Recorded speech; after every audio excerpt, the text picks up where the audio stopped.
In this particular segment now, we are going to evaluate whether or not the claim that a particular given person in this situation, my mother, Barbara Winslow, whether the claim that she may have narcissistic traits or tendencies is an unreasonable claim, or whether it's a claim that is not entirely unreasonable to make for one in my position. Now, in order to, we've included so much content, I'd say, over the last several compilation videos and all the other in-between stuff, we've gotten a fairly comprehensive outlook and analysis at what constitutes narcissism, and by extension, cluster B style dysfunction in the greater overall, broader and more general sense. Now, it would, or at least should, be obvious after looking over all of that stuff, forming at the gut level, whether someone clearly substantially fits the bill on that and fits the description, or whether they clearly don't fit the description, that they're the opposite of that. Okay? Either you fit it, or you're the opposite of it. It can only be one of those two. There's no real in between. That's the beauty of it. It's very clear cut, so it's easy to see which side of the fence you're on. But even though we put all those many videos which discussed a lot of the details, the effects, the dynamics present within the relationships that are formed around the narcissist, that involve the narcissist, the dynamic of scapegoating, the effects on people's lives, the traits and characteristics that they bear, the traits and the characteristics that the other people around them take on, and the modes of treatment, etc., etc. We looked at all of that stuff. Despite this, we still have an apparent challenge to our competency to clearly see what's there. That's not good, and it's also very insulting of us, as if our eyes and brains don't work clearly. They do. But nevertheless, for the benefit of those people who think they are smarter than us, they'll just get hammered back down. So now, we're going to take one simple set of criteria, or rather, two from two related videos, both coming from the same one particular licensed professional. Hey, there you go. Miss Katie Morton. We'll take a look at every single criteria that she poses, and we're going to evaluate whether or not my mother, as we understand the stories to be, fits the description. It will not only be my evaluation, but we'll have the witness, the mediator, my friend Anthony, also evaluate, so that we have an objective criteria to see if in the eyes of multiple people it plainly appears from the circumstances and the stories and the facts we've gathered, and the at least how they appear on their face, and so on and so forth, whether now we're not making a clinical diagnosis, but as Katie Morton will explain, you don't have to have a clinical diagnosis to still show the traits of narcissism in the more informal sense. You see? So, let's proceed. Wait, maybe I'm a narcissist. Today we're going to dig into, are you a narcissist? What are the traits, and how can you know if this is something you're struggling with?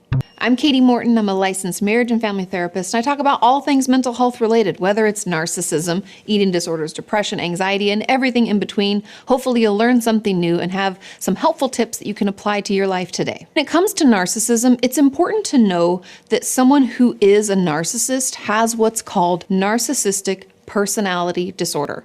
I'll walk you through all the diagnostic criteria because it's important to know that people can have narcissistic traits without having full-blown narcissistic personality disorder. This is exactly what I mentioned and said earlier. In fact, it's true. Just like the same way that I can have some symptoms of anxiety, Let's say without having a diagnosis of generalized anxiety disorder, right? We can have some of the traits, but not have the full-blown disorder. So today I'm going to walk you through some of the most common traits of a narcissist so you can see if any of it lines up with what you're going through or maybe someone in your life is going through. But first, before we do, it's very important for us to identify not only a potential person to test the criteria upon, but for an analysis to really be effective, we need to examine someone alongside a control, who is someone who's identified as being the exact opposite of a narcissist. I went through the several compilation videos and the various examples of people, and I've picked one of them, who I think is a fair example of someone who, in their actual lives, was the definitive example or the definitive counterexample to what a narcissist is. In other words, they're the exact opposite in definition.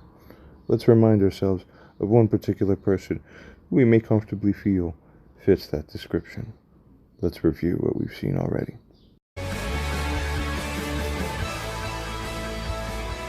I think if you admit your mistakes, then they feel free to make mistakes and tell you about it. Yeah. But I think if you are, like you said, if you have these rules and these formulas and this pressure never motivated anyone. But when I held that little baby in my hands, I didn't know what I was doing, but I had a sense that I was holding eternity in my hands. If I do A Rules. and B and C, I'll get D, right? I'll get Right. D. Sally, tell me I'll get D. And boy, that sets you up for disappointment. Well, I think that we have to look at people's real nature, and every single one of us longs to be loved, affirmed, in spite of who we are. I really want to say to parents, no matter what educational system or you choose, no matter what else you do, the foundation for beginning to influence children is unconditional love. Unconditional love. I really think that your children long for relationship, they long for approval, they long for affirmation. And God really put in my heart, look, who are they? What motivates them? What is different about them? What's unique about them? How can you release them to feel great about themselves so they can have a good story to tell? And that's a great goal. I want to have an adventure with my children. I want to enjoy life. I want to, dance, so to speak, through life. So we put on some Celtic music, ate our little heart's content, and it provided an environment for us to all enjoy one another. And so we were just out under the stars, and I saw all the different personalities even there. One of them says, I'm going to write a poem about this. And the other one says, I'm going to, they all had different things they were doing. I'm going to stack the couches one on top of the other. Yes, yeah. Well, one of them said, I want all my friends to come, but it created that moment when we were absolutely awestruck. I mean, it was one of those thank you God nights when, there was a shooting star and we could see the Milky Way. We lived way out, so it was easy to see the stars. I think if you develop this mindset of how can I love them, how can I train them, how can I teach them, how can I affirm them, all the time, wherever you are, you're looking for places inside their hearts. And I think a part of you modeling Christ to your children is to apologize. Modeling Christ to your children is to apologize. If you're always passing on guilt to your children, you never do this, you didn't do that. You are violent. You call me narcissist. You do this, you do that. I think it poisons them. It would scratch his back. If I scratched his back, every child is different. While I said, we're going to do math today. Tell me what 2 + 2 is. He really responded to time, which parents don't feel like they have enough of, focus. And one time he even said to me, Mama, when you spend time with me, I feel like I want to do what you want me to do. But if you neglect to spend time with me and talk to me, I'll do whatever I have to do. And they will only be receptive when you have a connection. If there's no connection, then don't expect to be able to influence them. So first you have to connect. It's critical to have that nurturing heart toward your child, because that's kind of the key, right? Right. They need to feel love. They need to create an identity. So like with Nathan, because he was, he's a guy and he was OCD and all these other things, I would say, okay, let's go out for breakfast, buddy. And Notice she doesn't say, oh, my son had OCD, so I told him, go to psychologist, go do this, do that. It was, my son is this, like this, and what, and I accept him, and let's go for breakfast, buddy. See the difference? And he would go from 0 to 75 in 2 seconds. I'm holding on with all my life. Whereas Joy wanted to go to a coffee shop downtown and have brunch.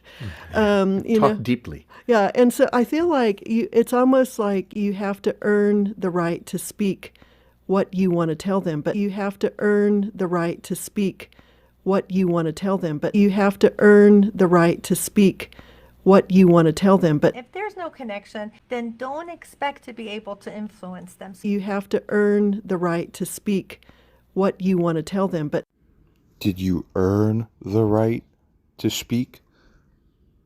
they may throw things or slam doors, and that's an expression of what they're feeling inside. Wait. You mean when your grown child is slamming a door? This smart woman understands that that's just a child expressing who they are inside, and you're supposed to, as a mom, listen to them and come tend to them? Barbara Winslow, if we would have been slamming a door here, what? My son slamming on the door? Call the police. Get this one. He was breaking the door. Slamming it. Do you get the difference now between good mothering and bad mothering? You talk about loving people and you have a chance to be gracious.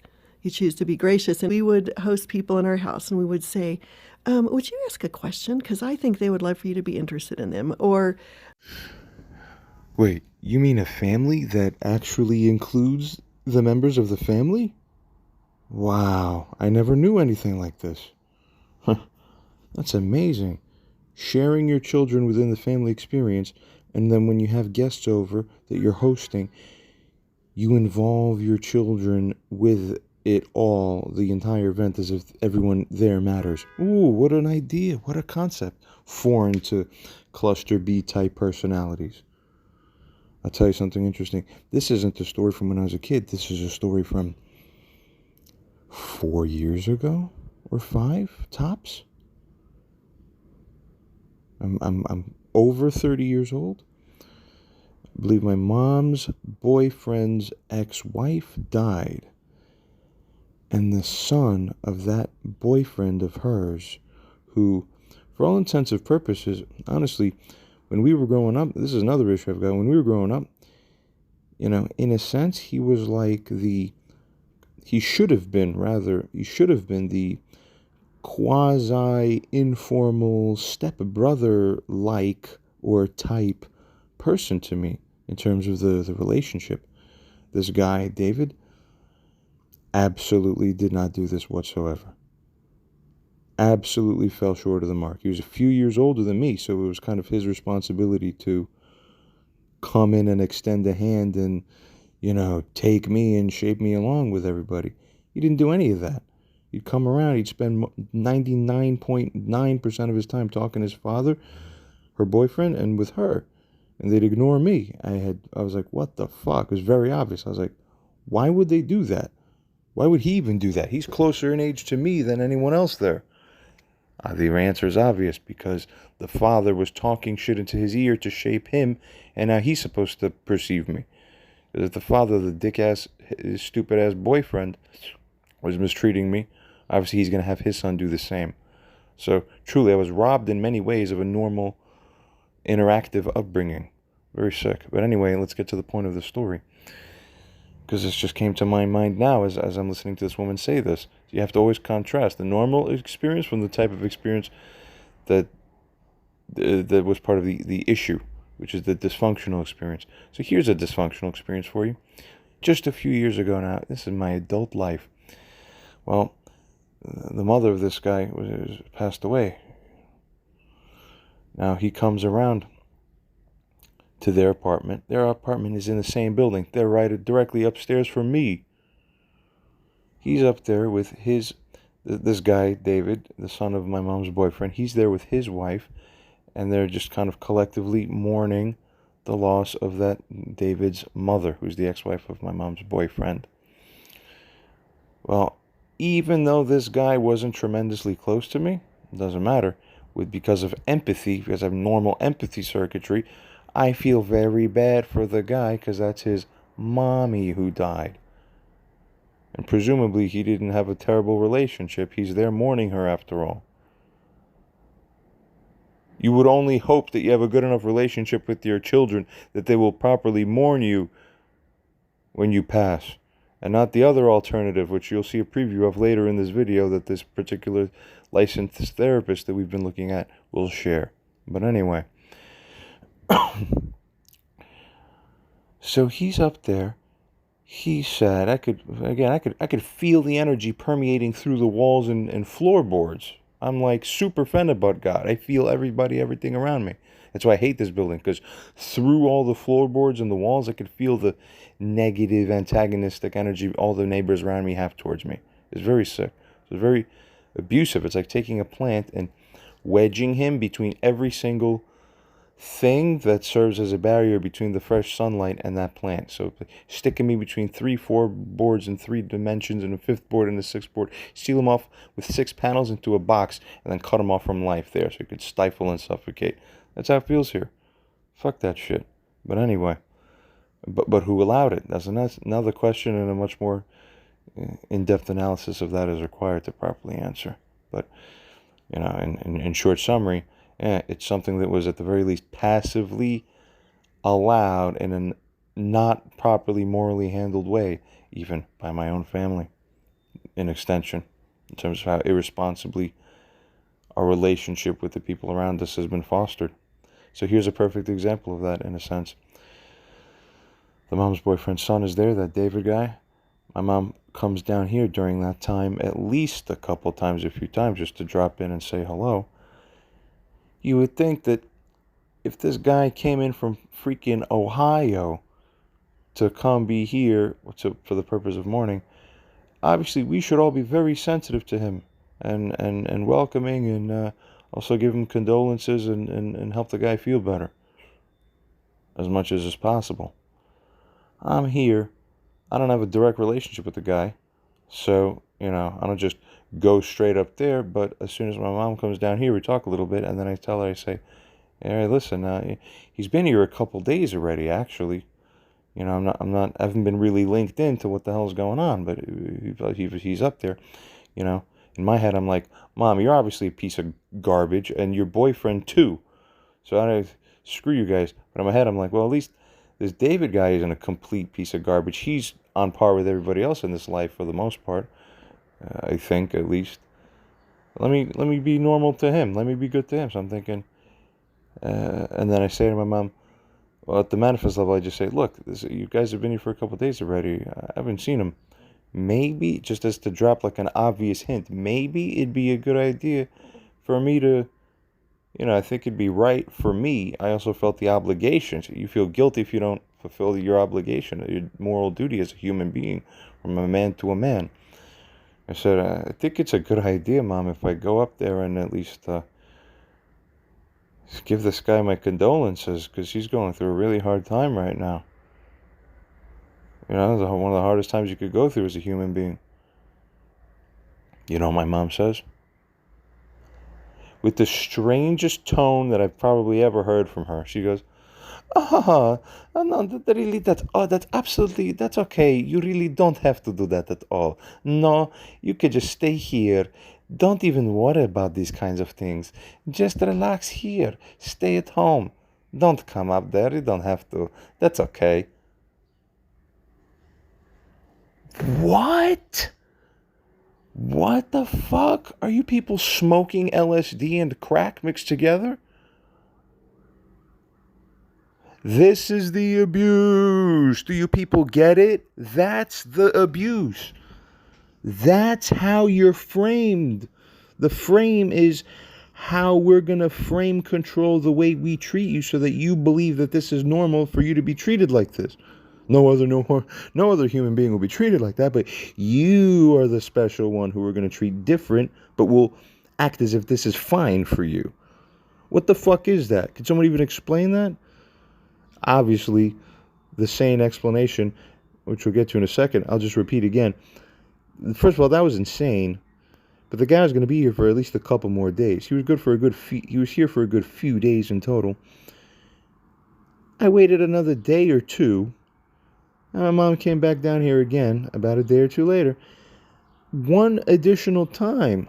You make the offer once, it's, there's a default on or whatever, some kind of weird refusal and dishonor on an offer. You make always one extra chance.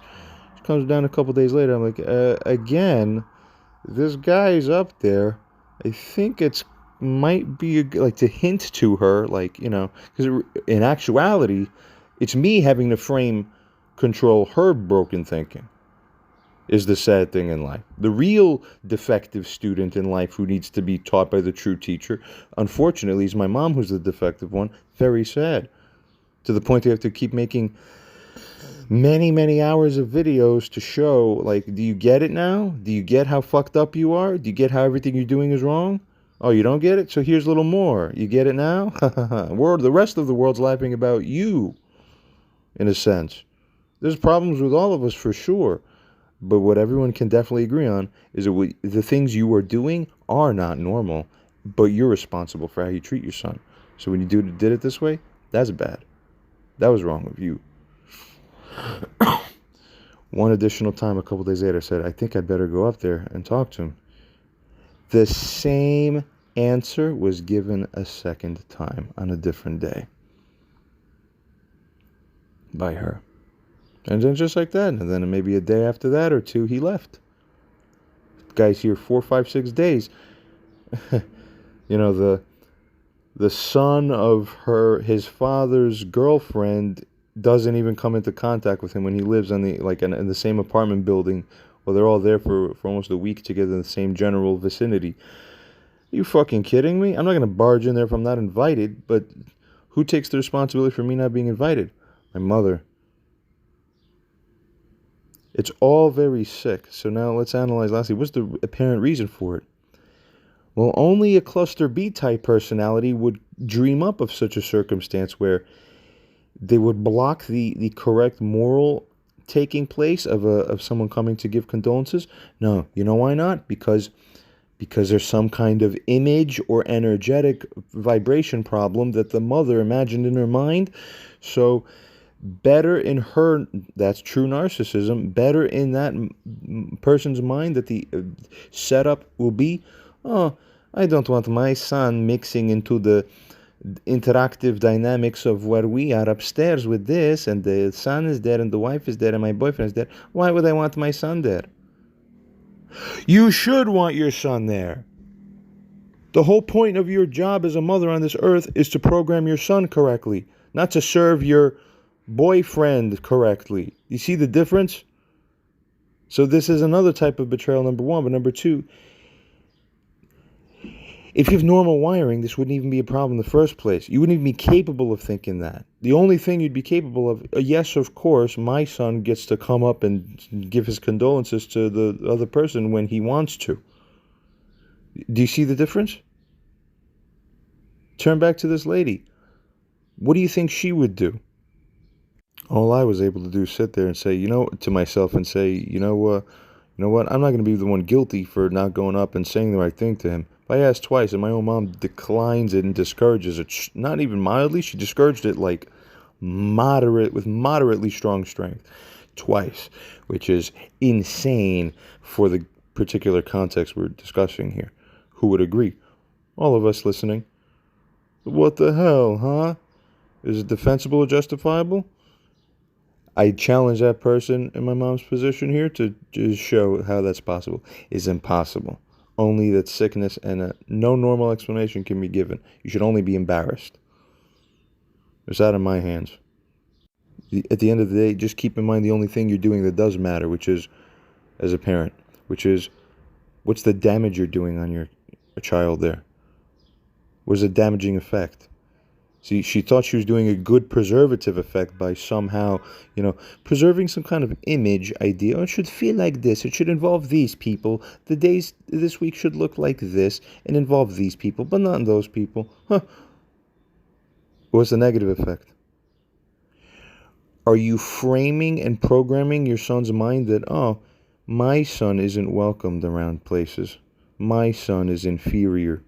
He isn't fit to be around us. Is that good effect or bad effect to give your child subconscious prompting? Oh, if that's a bad effect because it's a toxic, harmful effect to the psychology of the person, that's a sin. That's why God curses you. Get it? We went on projects where the kids would work with us. And so I think that character is both learned through training and teaching, but it's also learned in the way that you treat people, in the way that you tell the truth. And you trust God to carry your child forward. I think that's so true. I wish I could tell every parent, number one, relax. It's a long journey, and my children are not here to perform for me or make me feel good. Never, never, never give up. So we will have our rating system. We have 2 videos, each of which present 8 criteria for that are present and tend to be they're always present virtually in people that have cluster B type personalities. Specific, it almost always overlaps or coincides with narcissism, as these videos are about narcissism. But in the truest sense, this is all cluster B umbrella type operational mode. Okay? So we have video A and video B as shown. And for each of these, there's 8 criteria as shown here. So for every single one of these, we're going to give a numbered rating for each of the criteria that's discussed. And the criteria will work like this, or the number rating system will work like this. A rating of 0 will mean that there's either there's a complete absence of any signs or evidence of support of the particular criteria discussed, or that the level of support is so minimal that it is negligible. It is as if it is nothing. A rating of 1, on the other hand, will be a mild degree of certainty of finding for the presence of this criteria. A rating of 2 will indicate a moderate or substantial degree. And number 3 will indicate a full or extreme degree.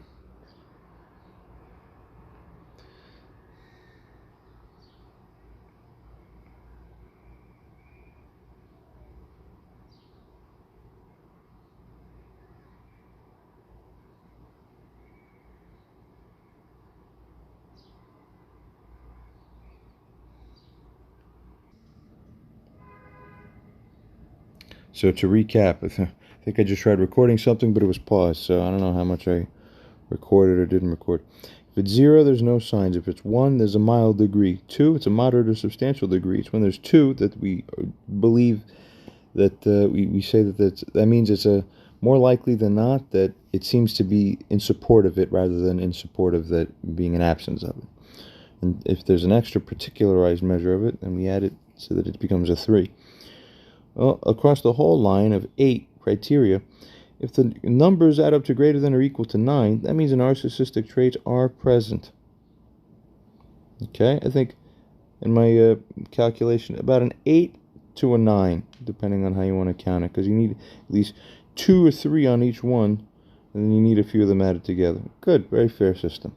Let's continue. The first trait of someone who's a narcissist is superiority. If you happen to do something they don't approve of or point out something in their life, they will burn it down. They can talk trash about you. They can tell other people about how bad you are. So by this, she's also referring to and incorporating by extension an inability essentially to take criticism. Well, have we seen this? A lack of a capacity present within my mother, so to speak. A lack of ability to properly take criticism. Definitely true, and plenty of substantial signs and evidence all throughout. And as for superiority itself, how many times have I heard in my life from her basically an attitude or an expression that essentially amounts to, "Oh, I am your mother. I'm your mother. Not just to say, well, I'm your mother in a constructive way, as some good mothers, such as the one we referred to here earlier as a proper control example of what a opposite of narcissistic person looks like. No, it would be, I'm your mother, as if to state that she's either more important in a sense or otherwise immune from repercussions that any other person would get. Now, we've stated many times earlier that when you actually look at and dissect the issues properly, morally, it's the case that the responsible party, the adult and the mother, or the manager at work, or the owner at the company, they're more responsible, not less responsible, for the things and how they go as a result of their position. You see the problem there? Only a narcissist or cluster B type personality in particular will attempt to separate the two halves of the coin in a way that's unnatural and not normal. They try to claim the superiority aspects of their position, their supposed superiority of the position, but without the responsibility portion that's glued onto it. They're one and the same. And of course, lastly, how else does this superiority manifest? By their actions, by the things that they feel entitled to. I have a key. I could just come in and whenever I want and open the door and do anything. Make police come in or I come in. You told me many times not to go into your room or not to go into the cabinet to take your things or touch your things. No problem. If I, by myself, privately decide, opposite, I have the unilateral God power to just override what you said before. I don't even have to ask you about it or even tell you. I just do it because I am like God. You see? Anything to kind of make you go away or look like discredit you, look less serious, so that they can continue upholding this facade of superiority. Yes, of course, and as a natural extension of her relative superiority would be the counterpart dynamic, which is the lowering of the other person and the attempted sabotage of the other person's position. So let's see, if any attempted lowering is in fact done in a disingenuous way, only for the sake of trying to foster a synthetically or otherwise disingenuous but still preserved superiority of hers on the face of the matter, did we find at any point that she has attempted to try to discredit me or to call me names or imply other things negative about me that upon closer examination are not actually true? Oh, wow, multiple places it has been found that this has happened. Aha, there you go. For our control subject here, based on the 2 to 5 minutes or so of a sample that we got of her vibes and her energy, we could effectively read her entire life. In essence, more or less, pretty much accurately. This woman on the screen, on a rating from 0 to 3 by our scale that we presented earlier, what level of superiority does she appear to have exhibited within the relationship between her and her children based on what we've heard? If the whole rest of her life is compatible with the representation she's just given on the screen, is 0. Very clear. I'm going to give a fair number estimate or attribution or score for each of these categories, starting with this one. I will do it separately, which I will be placing in advance now, and I'll be revealing my scores at the end. So to keep these scores separate from the scores of my friend and witness Anthony, will also be on his own, giving his own estimations of what he believes the most fit scores would be for this person, so that neither he's not influenced by me and I'm not influenced by him. My friend Anthony, based on your experiences of everything you've seen and heard about this situation and have seen and heard about what my mother has done, if you were to presume everything that you've heard is true, barring any instances of solid counterexamples where it was shown to be the opposite, which my mother really seems to have offered none, which is not surprising to me and might be surprising to you, but regardless, here we are. Presuming the truth of everything we've heard so far, if you were to take the whole story, everything you've heard, how would you rate this particular example of superiority from a 0 to 3?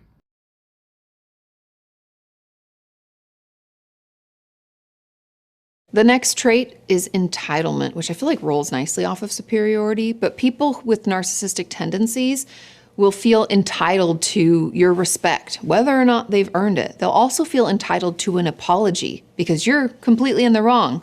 They're not in the wrong at all. They feel entitled to maybe a raise or a better position. Someone with narcissistic tendencies will feel this sense of entitlement throughout their entire lives. You know how many times in my life I've heard from my mom when I was younger, particularly when she was still working in the hospital system, endlessly when she'd come home. Half the day would be just spent talking about, practically speaking, just spent talking about, my education is higher. I'm too smart. I'm smarter than all these people I'm working. May or may not be true. There's nothing about whether or not it's true. I believe that my mom probably was smarter. That's not the point. Narcissism is about feeling that you're smarter. A person who's smarter but isn't a narcissist will remain smarter while they don't actually spend their energy focusing on expression of that fact. That's the key difference. But of course, that's just a side supportive note. The main issue are the two things she just said prior. Number one, does the person feel that they're entitled to respect whether or not they've actually done the practical things to deserve it? That is, the respect or the honor or the, like that. And number two, do they feel or do they act like, do they feel entitled to help themselves to the things that they would not have normally the entitlement of right to? Yeah, take his passport whenever he wants. Walk into the house whenever he wants.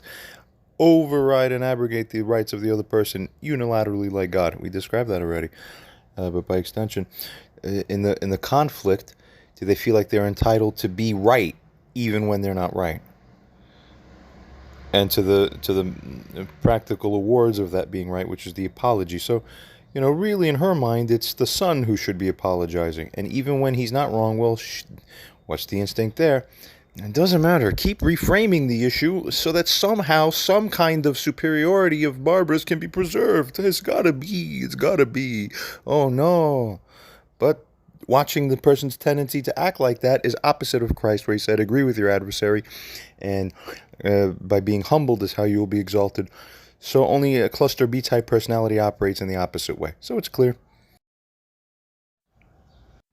Do you think this woman here would be caught dead acting entitled to anything with relation to her kids? Is that the kind of energy she was showing and putting on display here? Whether or not it's authentic, but it seems to be authentic. You read the person's character and soul and vibrations, it looks to be consistent with how she is off-screen matched with on-screen. Gotta recognize.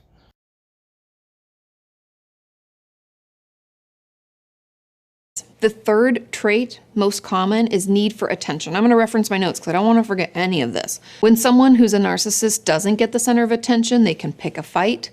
They can talk over the person. They might put somebody down. They can start a fight with other people or cause some other kind of drama, anything to shift the focus towards them and away from the person who's supposed to be the center of it. Two things here.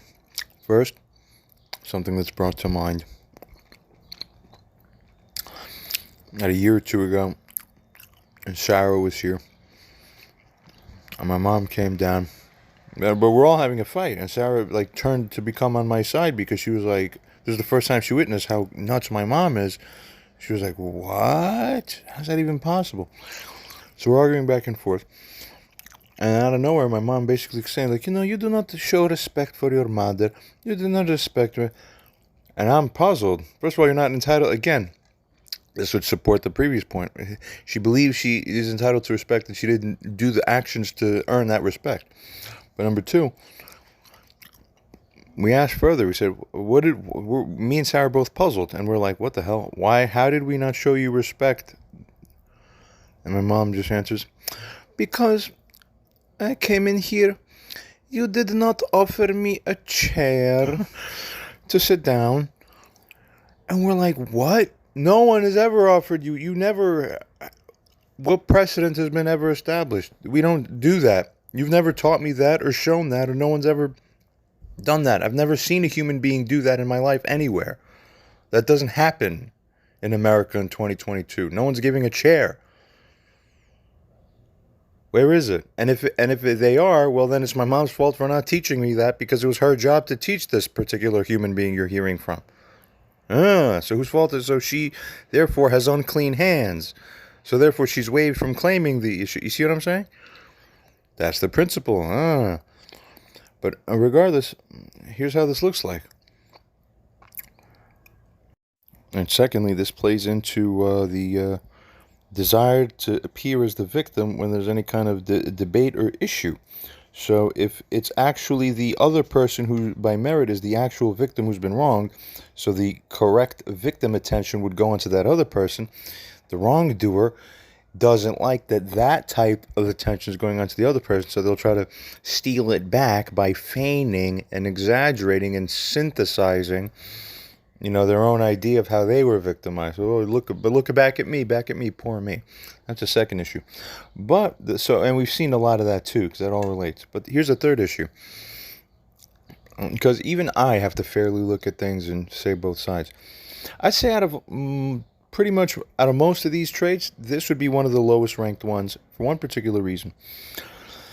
This professional here, unlike some of the others we've seen on these videos before, particularly in the recent ones, there's a specific subtype of narcissism called covert narcissism. Covert narcissism is different than overt narcissism. Overt narcissism is presumed to be the general type.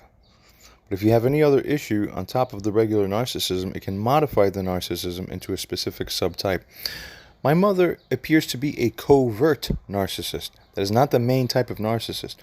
This is the kind of narcissist who has anxiety on top of their own narcissism and cluster B type dysfunction. They're also anxiety filled. That nervousness in life will modify.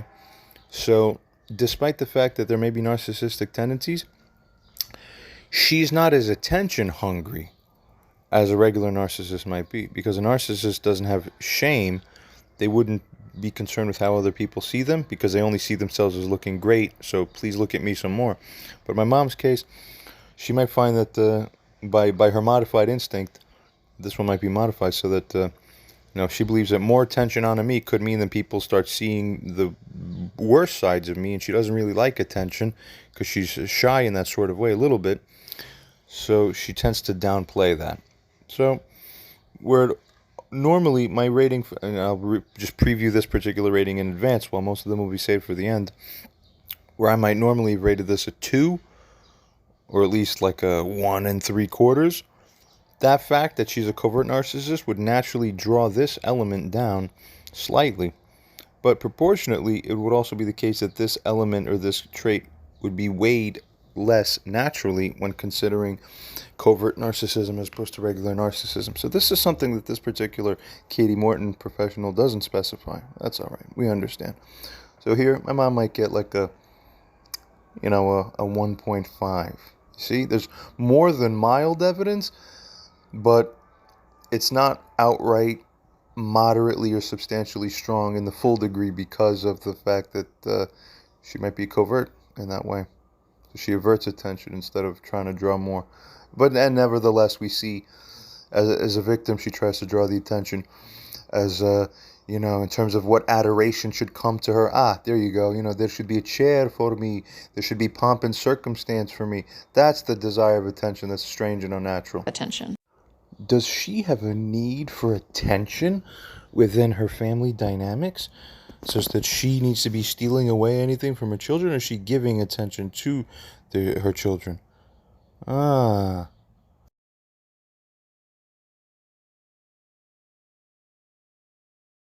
next trait that a narcissist can have is a need for control. And the reason for this intense need is because they want to keep this facade up, right, of being perfect and superior. And if they don't have full control, they can't do that.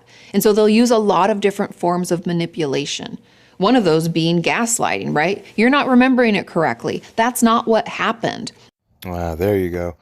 And for someone in my mom's position to try to attempt this to someone like me who has extremely good memory in certain ways, although recently there's been more memory problems for other reasons that I've been dealing with.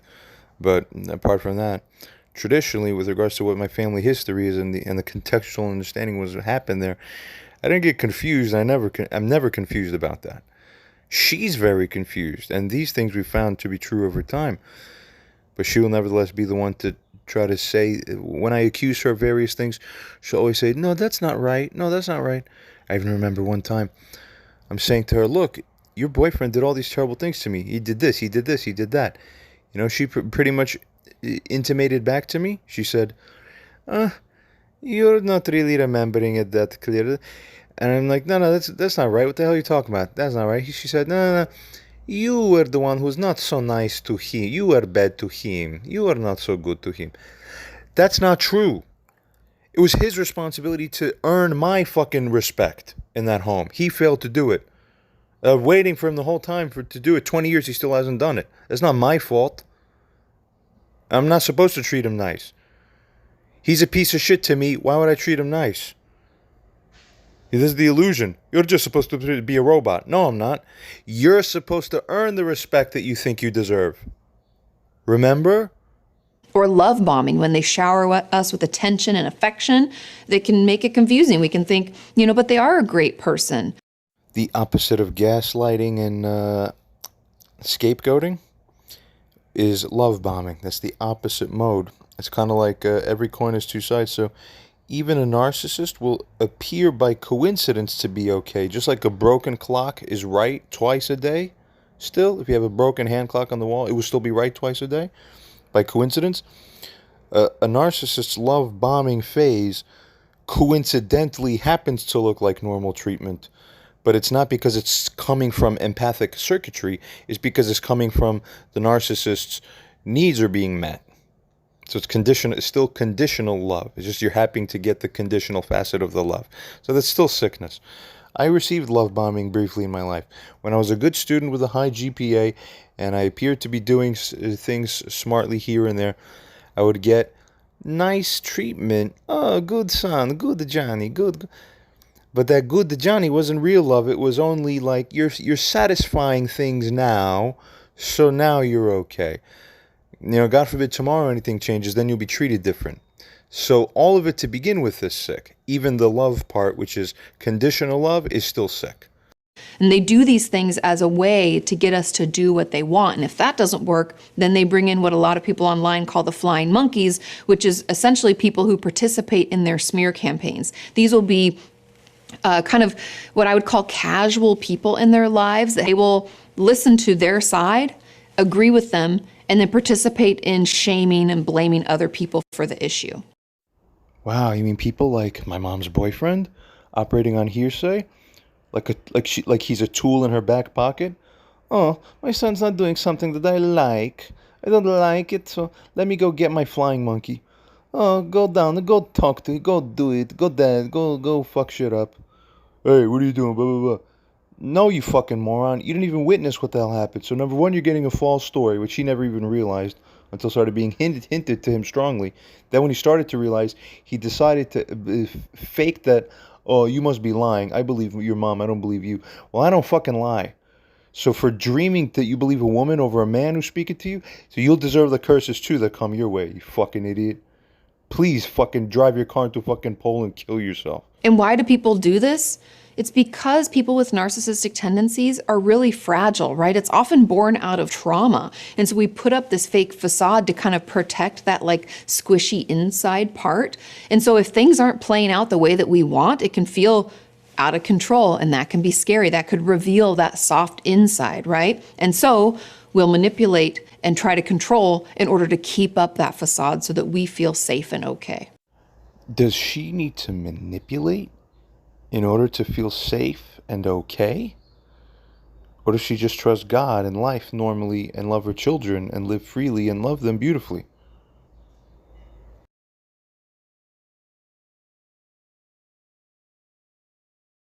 Another important trait is a complete lack of boundaries. Again, because a narcissist is going to need a lot of control and wants to have everything just perfect, they'll struggle to see where we end and they begin. And this can happen a lot when our parent is a narcissist and we're the child of them.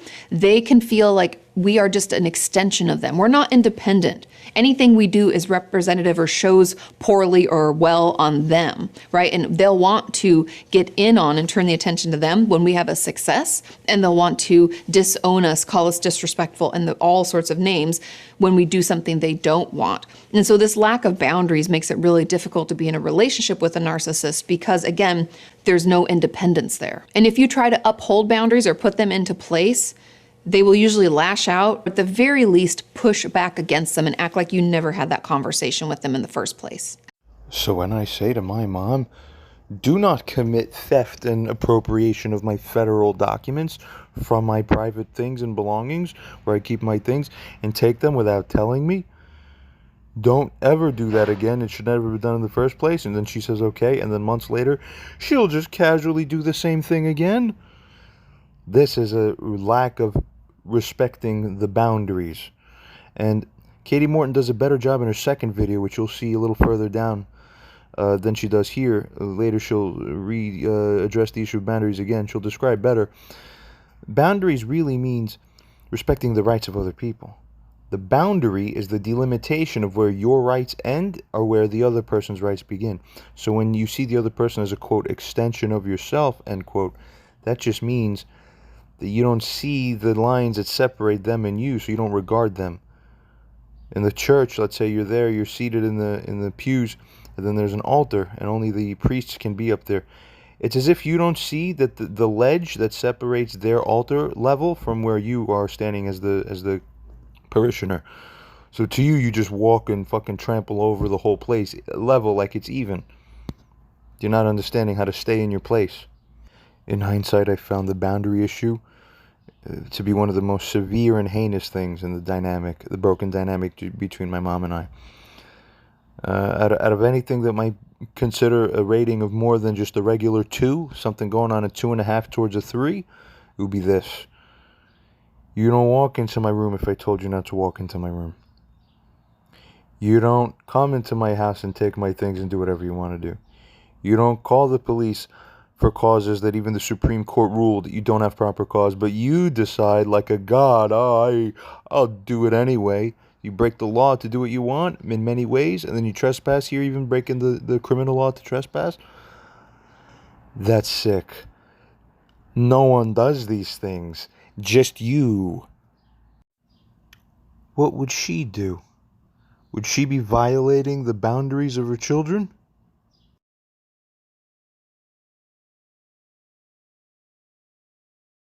Another key trait is that they never take responsibility. Someone who's a narcissist is incapable of offering a true apology. If something doesn't go as planned, they're never going to take ownership over that. They're always looking outside of themselves for kind of scapegoats or other ways that they can blame and shame and displace any of the responsibility that they truly have, because if they had to admit that they did something wrong, that whole facade that I've been talking about will crumble to the ground.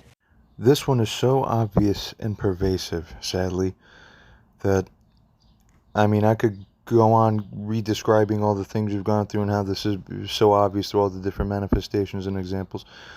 But we, particularly me and Anthony in particular, we've experienced and seen enough of this that we understand without even much needing to be said about this one. I think that's so obvious to any person or audience member who's been watching this as well.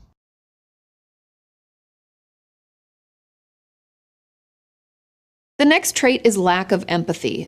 And this one is incredibly difficult for people to understand because it's hard for those of us with empathy to imagine someone without it. Empathy is the ability to feel for someone else. You can watch the news and cry because you can feel for those people. Someone with narcissistic tendencies or someone with narcissistic personality disorder doesn't feel like that.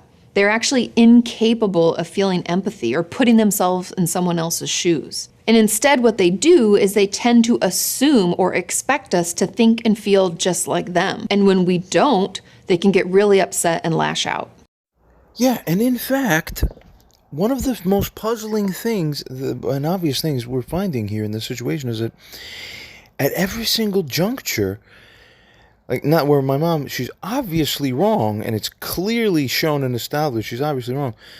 The amazing, incredible thing is that my mom will keep acting as if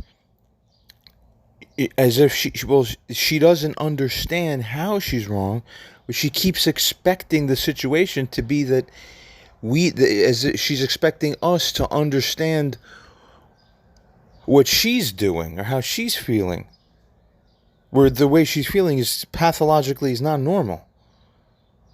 So at every juncture, so with a normal person, people can be wrong, but when when multiple people come up to them and show them how they're wrong, they will see that they're wrong, and they'll stop and they'll not acknowledge and they'll fix it, and they change it once and it won't happen again.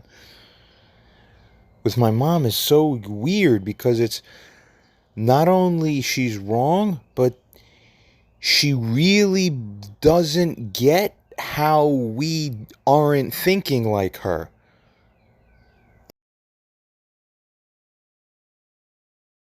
But now to address the heart of this particular matter, which is the lack of empathy, this one's a big one. Because you see, if you have empathy, true empathy, and not like, oh, I think I have empathy, oh, I consider, I feel how other people, no, you're not getting it. If you have the true capacity to feel empathy in the fullness, such a person as that would be physiologically incapable of doing the sick, harmful things that this Barbara Winslow has done. What? I leave my son to rot in his smelly garbage apartment for 7 months with neurological issues. He's having problem cleaning, and even the super says it smells. That's fine. No, that's not fine.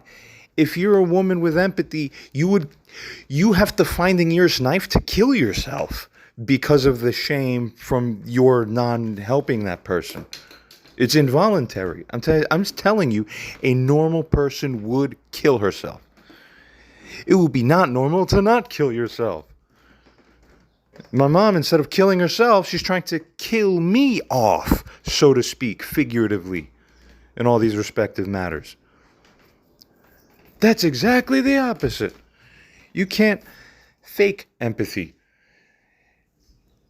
When we're meeting, and by the way, I'm doing these videos in all sorts of different orders, and I'm posting them in the order that it should be, but it's all being prepared in different orders. Sometimes I'm weeks behind on a particular thing, and so whether or not I've covered this already or not sufficiently, when we sit down for a meeting, and then, it's supposed to mean something that you've extended the courtesy that you're showing yourself to come back to the proverbial meeting table. You don't just sweep out the rug from under everybody once again as if that's nothing. Only when you don't have empathy can you do that, because you're not able to feel what the other person's feeling when you did that. You can only feel your own side, which is, come here, narcissist. That's the only part of your... So your brain only reads that side, and you're not reading the pain that you just caused the other side. So there you go. We know you're not an empathic person, because you would have been physiologically, psychologically blocked from being capable of doing anything like all the many things you've done all throughout this whole time. Not speaking to your son for 7 months. If your fucking mother or father didn't speak to you for 7 months, you'd also want to go kill yourself. Although I don't, because I know I'm right, and I'm a guy. I'm not crying about it. I'm angry. But you as a woman would feel the other person's discomfort in your own brain simultaneously, which would stop you from doing any more of that, and you'd be coming to run down to your son to try to hug him immediately. That's what an empathic person does. So no, you don't have empathy. That's for sure. It's so ugly, the things you've done. No one with empathy would allow themselves to commit that kind of atrocity, heinous emotional atrocities against the closest person in their lives. And imagine when you're being told how wrong you are and how you've hurt other people, an empathic person would feel the hurt they cause the other person and feel it themselves and start to cry in shame. You know what mom does? What are you talking about? Jesus dropped the charges. That's all you understand. Absolutely not empathic. The most anti-empath that you could consider in that regard.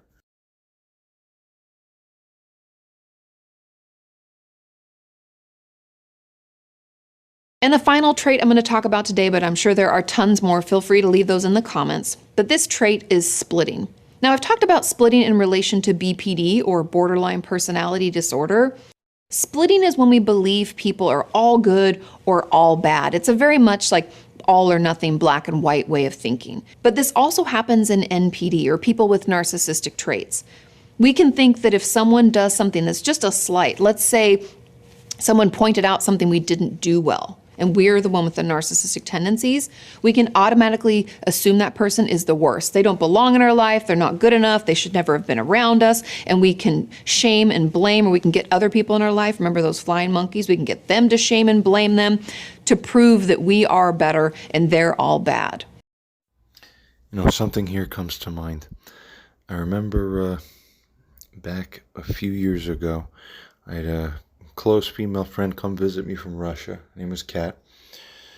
And at that time, she was a friend and a supporter of mine, and a kind of a student in a way too, where she recognized a little bit more about what my own transcendence has meant in this life after my research chemical-induced coma and the essential nirvana that I have seemed to achieve in this life. Well, as difficult as it is to just say that about myself, it's not humbling, but there you go. Well, one of the things I was working on with her was also a slightly similar issue with Kat.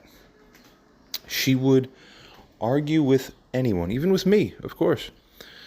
And then when the situation would be analyzed and taken apart, she had a somewhat roughly similar problem to the one that my mom still appears to have, which is they cannot separate a person's behavior from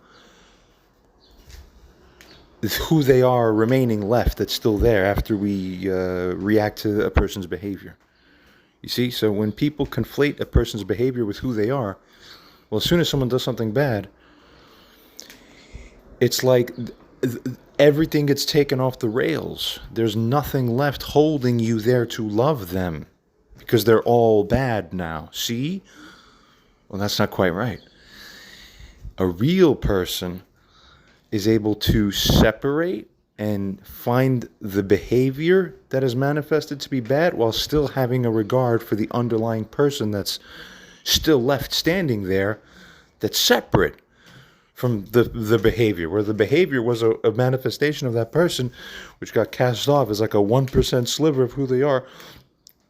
The rest of the 99% of their soul is still standing there in its pristine form. Who the hell are you to not regard that soul still standing there? Yeah, they did something wrong for a minute, so what? You see the difference? So, returning to the issue of my mom here. Haven't we found it to be the case that she participates in this very psychologically unique phenomenon of treating the person as if because one thing happened, that as soon as the one thing has happened, that person becomes all bad. And everything about them, everything in connection to them is completely... It's as if my son was never worth to sit down with in the first place, No.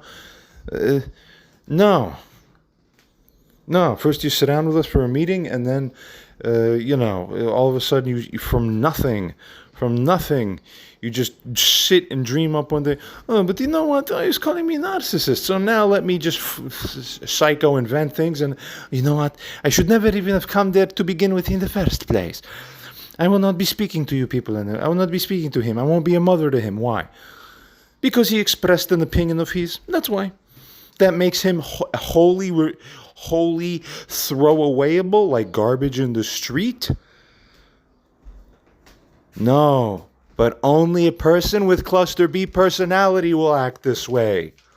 Everybody else says, well, it wasn't great what you did, but you still continue relating to the person. I've had my drunk father punch me in the face when I'm visiting him, being drunk and arguing and all this violent crap, where, yeah, police were called even. And then guess what? As soon as police left, and he was having other issues, couldn't walk well, he's in a wheelchair. As soon as the police left, no real action was taken. And he's just like, come on, come here, John, help me with this. What do you think I'm saying? I'm saying, no, you're all bad. You're condemnable as a human being in the entirety. No, I said, sure, no problem. And then 5 minutes later, literally the police who visited were still downstairs when they see me and my pop roll out with a wheelchair, and we're talking and laughing friendly. And they're looking at us like, what the hell? What the hell were we up there just for if they're pals all of a sudden 2 minutes later? Well, that's exactly right. That's how you're supposed to live life. Just because someone did a behavior that was wrong, that doesn't mean their whole being is to be thrown out in the garbage. Do you get it? So if you treat anyone like this ever, even once, you've done that, where it's like a miscalibration of how you're treating them, you have a cluster B personality disorder.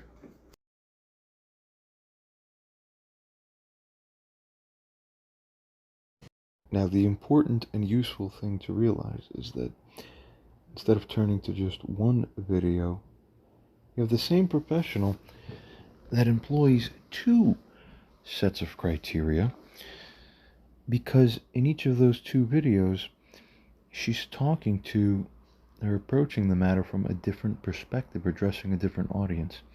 In the first video, the point of view or the take is talking to you as if you may be the narcissist, how to figure out whether you specifically looking in yourself may be the narcissist.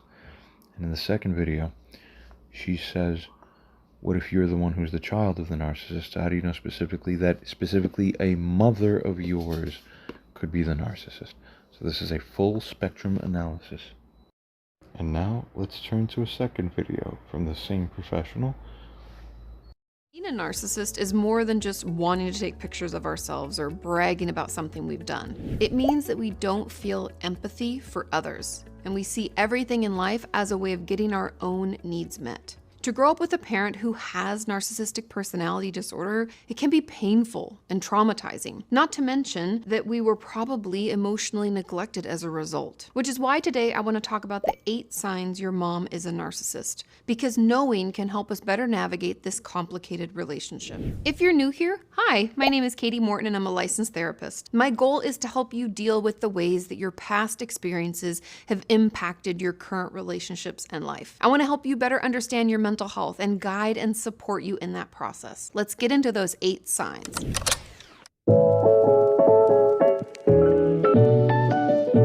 And sign number 1 is that your mother sees you as an extension of her. Meaning, you don't get to do the things that you want. It's more about her having you do the things that she wants or what she maybe wanted to do as a child. I recently read this book called, I think it's I'm Glad My Mom Died. And in it, this woman, she's an actress. She was in iCarly for many years, but she talks about the fact that even being an actress wasn't something that she wanted for herself. It was actually something that her mom had wanted and didn't get to do as a child. Therefore, she tried to live vicariously through her child by forcing her to be a child star and a child actor and making her do all these certain things so that she would be more appealing and would get roles. And that's kind of what this sign is. It's like a parent trying to make their child play a certain sport, do a certain thing, act in a certain way because that's what they want, not what the child wants. A narcissistic parent is never going to ask their child, hey, do you like this? Do you feel good when you do it? Do you want to keep doing it? They're just going to decide for you. When I was a kid, I had my toys given to me and then thrown away for me without me ever even being asked. Do you want to keep these toys? Do you like them? Would you like me to throw them away for you? No, none of that. Just not even tell me. I'll just realize 6 months later, like, why haven't I seen, that particular car toy that I had? And it would just never be said. Just, I'll bring it up, like, where is it? I gave it away. What? You see, you're not a human being when you're Barbara Winslow's child. You're not a human being. Everyone else gets to be human being in their homes growing up. except if you belong to Barbara Winslow as property.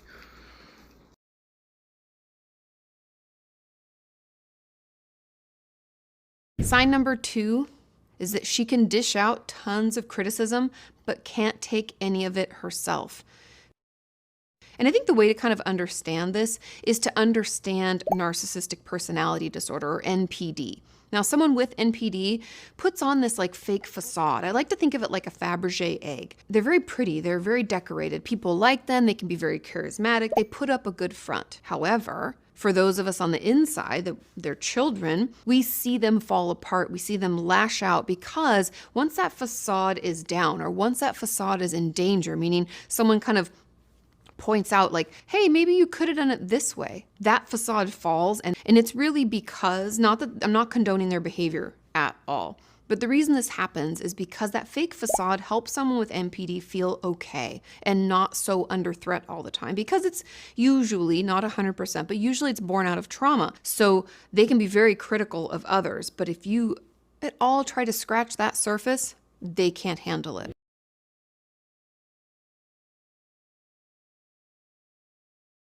Moving on to sign number 3 is that she shares private information about you with others without your permission. Wow, here's an interesting one too. So I'm going to cite a couple of interrelated examples here.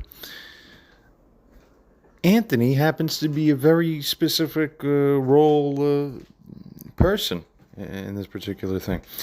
So there's a period back about 3 years ago or so where my mom, ended up getting an order of protection against me. This was a month, 4+ weeks after any live dramatic issue, where I clearly explained in the narrative prior. For 4 weeks, we were in a phase of peace, and then, but then she stole my grandpa away from the home for no reason at all, which didn't make sense. And nevertheless, we were still in peace. I was abroad in Spain.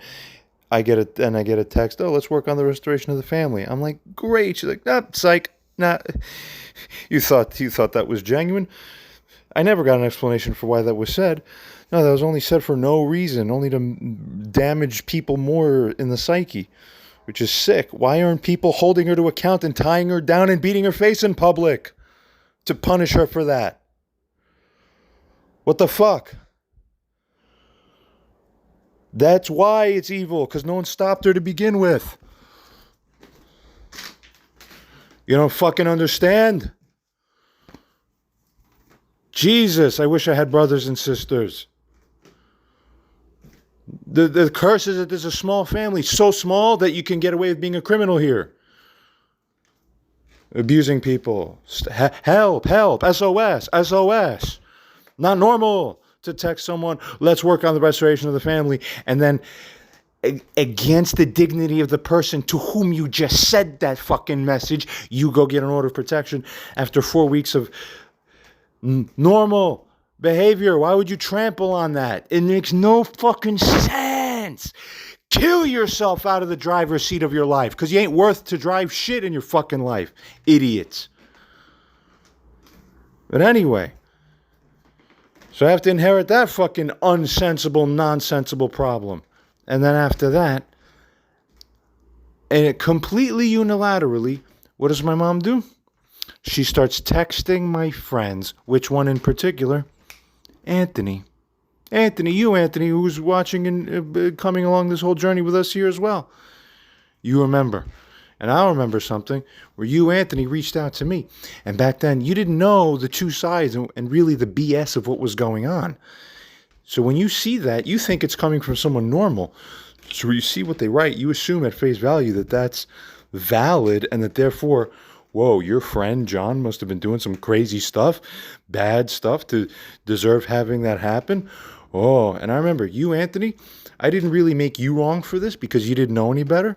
But at the time, even the way you wrote to me in response, I could tell you were like half upset, half like almost disappointed in your friend, me, writing like, your mom told me like all this and that happened.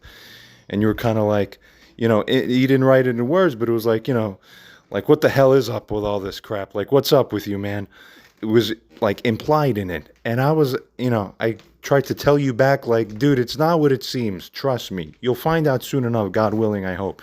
Well, 3 years later, you finally have started to see like, actually, yeah, that fucking, a lot of the things we've built here from her side seem to just be illusions. Once you start poking at them, they don't add up fully the way it would from anybody else if they're normal. Okay? So, what's the practical impact? I was talked about. My friend had to get talked about, had to hear about me where I got to be talked about in a way where I didn't ask for this. Anthony, I didn't tell her to go tell you. But this is what I'm talking about. See? Now, Anthony, if you had a problem with your mom, would you like it if your mom texted me and then I got to talk to you? Hey, Anthony, what are you doing over there in that house of yours? You'd be like, what the fuck, Mom? Like, now double what the fuck. See, that's the problem. It's a continuing of the disrespect of other people. Especially when doing so would give her something exciting or intriguing to talk about, like makes her look good. And we don't want other people knowing. Mortifying, and also without your permission, and a complete overstep of boundaries. There's no care or concern for you or what that could mean to you. None of that. It gives them something to talk about. Or it could even be to show how good of a parent they are, right? Oh, they took you and they did this thing. It's all to boost them up, to make them look good. And so they'll share it as a way of like, yeah, but I talked to them and I handled it and went to the store and it's about them. And so they're sharing your personal information as a way to make themselves look good. And it can feel really bad.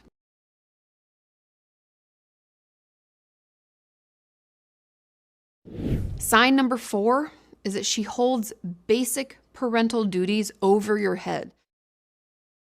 Saying things like, do you know how much I gave up for you? Or to think of all the dirty diapers I changed when you were a baby. And this list can go on and on and on.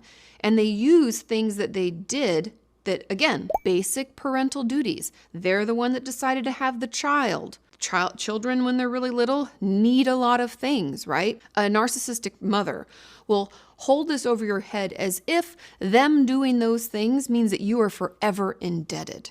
When I started waking up to the reality of the abuse that's happened my whole life, particularly in these last few years now, more and more, but as my mom would become overtly more abusive, so it's not hard to notice by this point, I just clearly stated to my mom directly and correctly. I said, look, you mistreated me. You were wrong to me. You were abusive to me in the years and as I was growing up.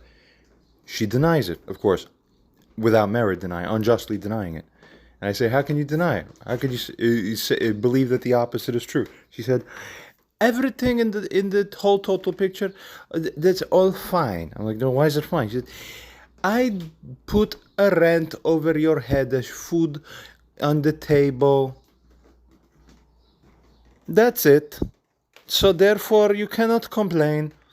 Everything else doesn't matter, as if to frame. Exactly. I was fed this fucking line myself. Unbelievable. Only narcissistic or cluster B personality types can sit there and really believe. They're the only faulty thinking ones who will genuinely believe that self-thought to themselves. No one else will believe it. They'll think that I love my son, and if I didn't love them in the substantive emotional sense, then I was a bad mom. And I didn't treat them right, I was a bad mom. But to her, oh, I did the function. I did the form without the substance, so that's good enough. No, you're forgetting yin. Yin is substance, yang is form. Get it? That you have to do everything that they say because they did these basic things. And I'm here to tell you that that's not healthy. Healthy relationships are not built on guilt or feeling like you owe someone. Actually, I see the deeper implication here. Right. It's as if because my mom was a mom in paying rent and putting food on my table, she didn't have to sit with me to eat with me during meals. We never ate together. I was fed like a dog. Have food brought to me in my room, just put on my table, and she'd walk away. We never ate together as a family, hardly. Only for holidays, which we never enjoyed really because I never liked anyone around me. Who's the idiot you have here still sitting in front of me who doesn't respect me or treat me nice? Have to live with him? You brought him into my living space where I was born and raised so that I could be abused in my own home where I have nowhere else deeper to withdraw to feel safe? You piece of shit? You don't get it? How you abusive? The hell? But But anyway, it's as if the presumption is, well, because she did that, I therefore waive any right to complain about anything else ever that she may do wrong, which goes hand in hand with the, oh, well, she says Jesus drops all the charges for everybody, therefore she's immune. In other words, the implication is she gets magic mommy immunity. There's no such thing. It's the son who gets the immunity, you moron. You have it backwards. They're built out of joy and love and respect. And if you want to do something kind for them, you do it because you want to, not because you feel like you owe them forever because they change your dirty diapers. Because I'm sorry to say, that's what deciding to be a parent looks like. And it's not the child's fault that you decided to bring them into this world. Don't let that get under your skin. That's just not true. We don't owe someone for doing essentially like the bare minimum.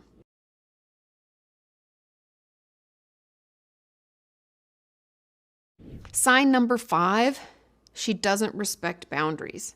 This could even be, again, going back to them sharing information without your permission. That's definitely a boundary crossing. But it could also be what abusive language you won't tolerate. Like, let's say you told them, if you say this to me, I'm not going to talk to you. They'll continue to do that and continue to try to talk to you that way. And so any limits that you put on the relationship, they're not going to approve of them. They're not going to abide by them. They're not going to respect them. I'll never forget when I was here with Sarah and my mom came down and she kept interrupting me, arguing with me in my own house in front of my girlfriend, which is a disgusting thing to do. And I said, look, you can't just keep... All right, but you get... just interrupting me. I'm like, oh, well, you can't interrupt me. That's for damn sure. I'm in my house. I'm the king in this house. Don't interrupt me when I'm speaking, at least on the subject matters. When I'm either probably defending myself when you're falsely speaking to me or otherwise accusing you properly of doing wrong. You're in my house. I said, and then more interruptions. I said, no. All right, you can't keep doing that. I told the story before already on one of these videos, I think. I said, you can't keep doing this or you're going to get kicked out. And she did it again. I said, okay, I should be kicking you out right now. I'm going to overlook this one time. Don't do it again. And then literally within 30 seconds, another interruption. Okay, now you have to prompt the lizard brain with the shock to get the Pavlovian conditioning starting to become instilled. You have to be escorted out to the door now. You're going to be leaving because I said you can't stay if you're going to be like this as a guest. No, you can't do. And then at the end, somebody said, why is it that you're getting kicked out now? Because of who? Who is the reason that you're getting kicked out at? She was like, you. No, only a cluster B person would not see that it's her herself who is the cause of her being removed in that situation. You see how the instinctual prompts, it's all lizard, snake, scorpion answers. They're not real, Jesus loves himself and knows you and loves God answers. It's not like, here's the real honest thing. What happened? You don't know yourself. You're a psycho. The fuck? And when you pull back as a result to hold that boundary, they will again try to push past it, or they'll lash out, or they'll shame you for respecting yourself. How dare you do this to your mother? I can't believe that you would say that. You're so disrespectful. You have no idea all the things I've done for you, right? And if anybody in your life, when you let them know, hey, if you do that, I'm going to do this, and then you do that thing, and they get mad or they continue to push past the boundary over and over again, that's not a healthy relationship. It's built on guilt and manipulation, and it's incredibly toxic.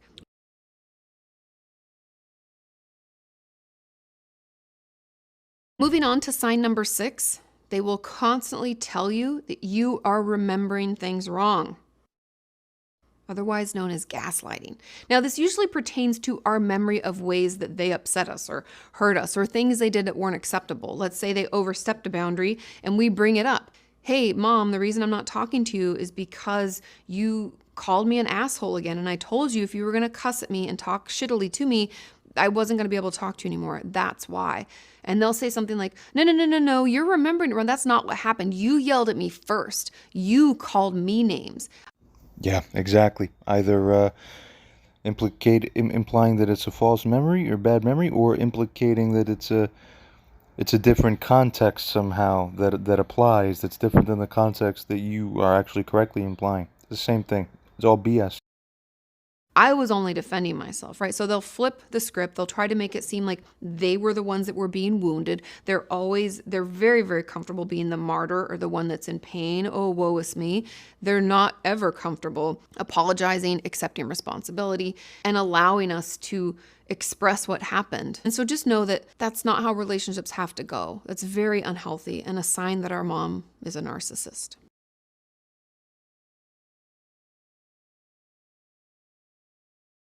Sign number 7 is that she's always competing with you.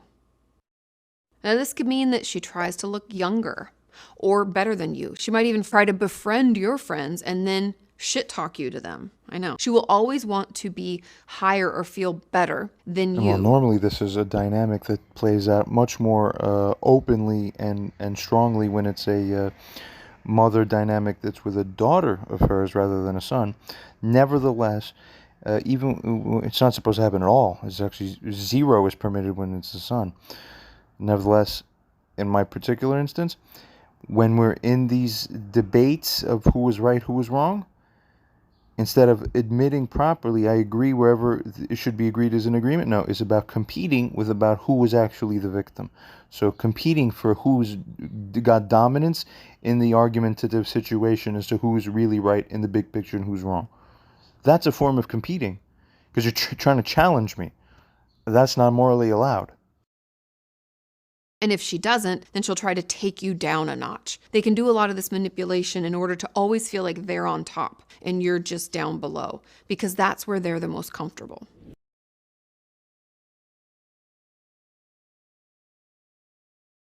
And sign number 8, she is always the victim.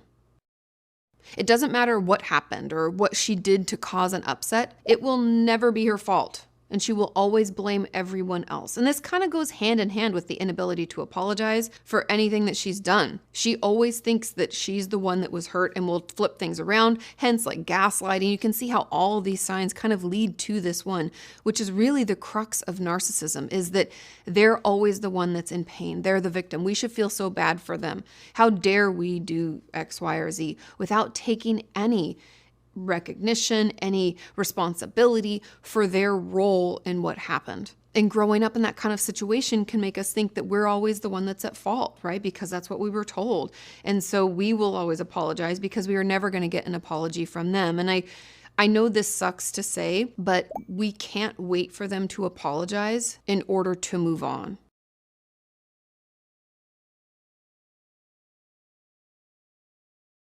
Number 1, you will never get genuine, sincere, consistent honesty from a narcissist. If you are contemplating on whether to stay or leave a relationship with a narcissist, you need to understand that they will never, ever be an honest person.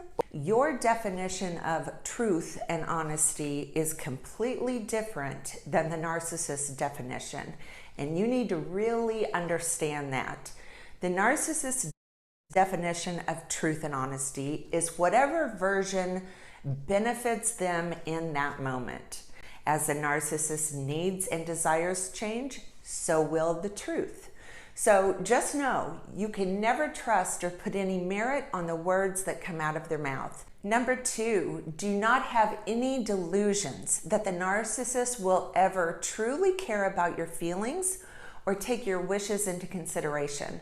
The narcissist considers one thing and one thing only in life, and that is themselves.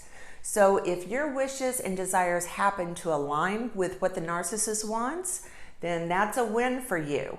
However, if your wishes and desires do not align with what the narcissist wants, I guarantee you the narcissist will disregard your wishes without so much as a second thought.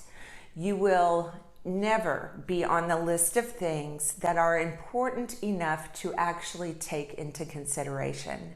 So if you decide you're going to stay, just know this is a fact and a reality that will never change. Number 3, don't ever expect the narcissist to respect you in any way.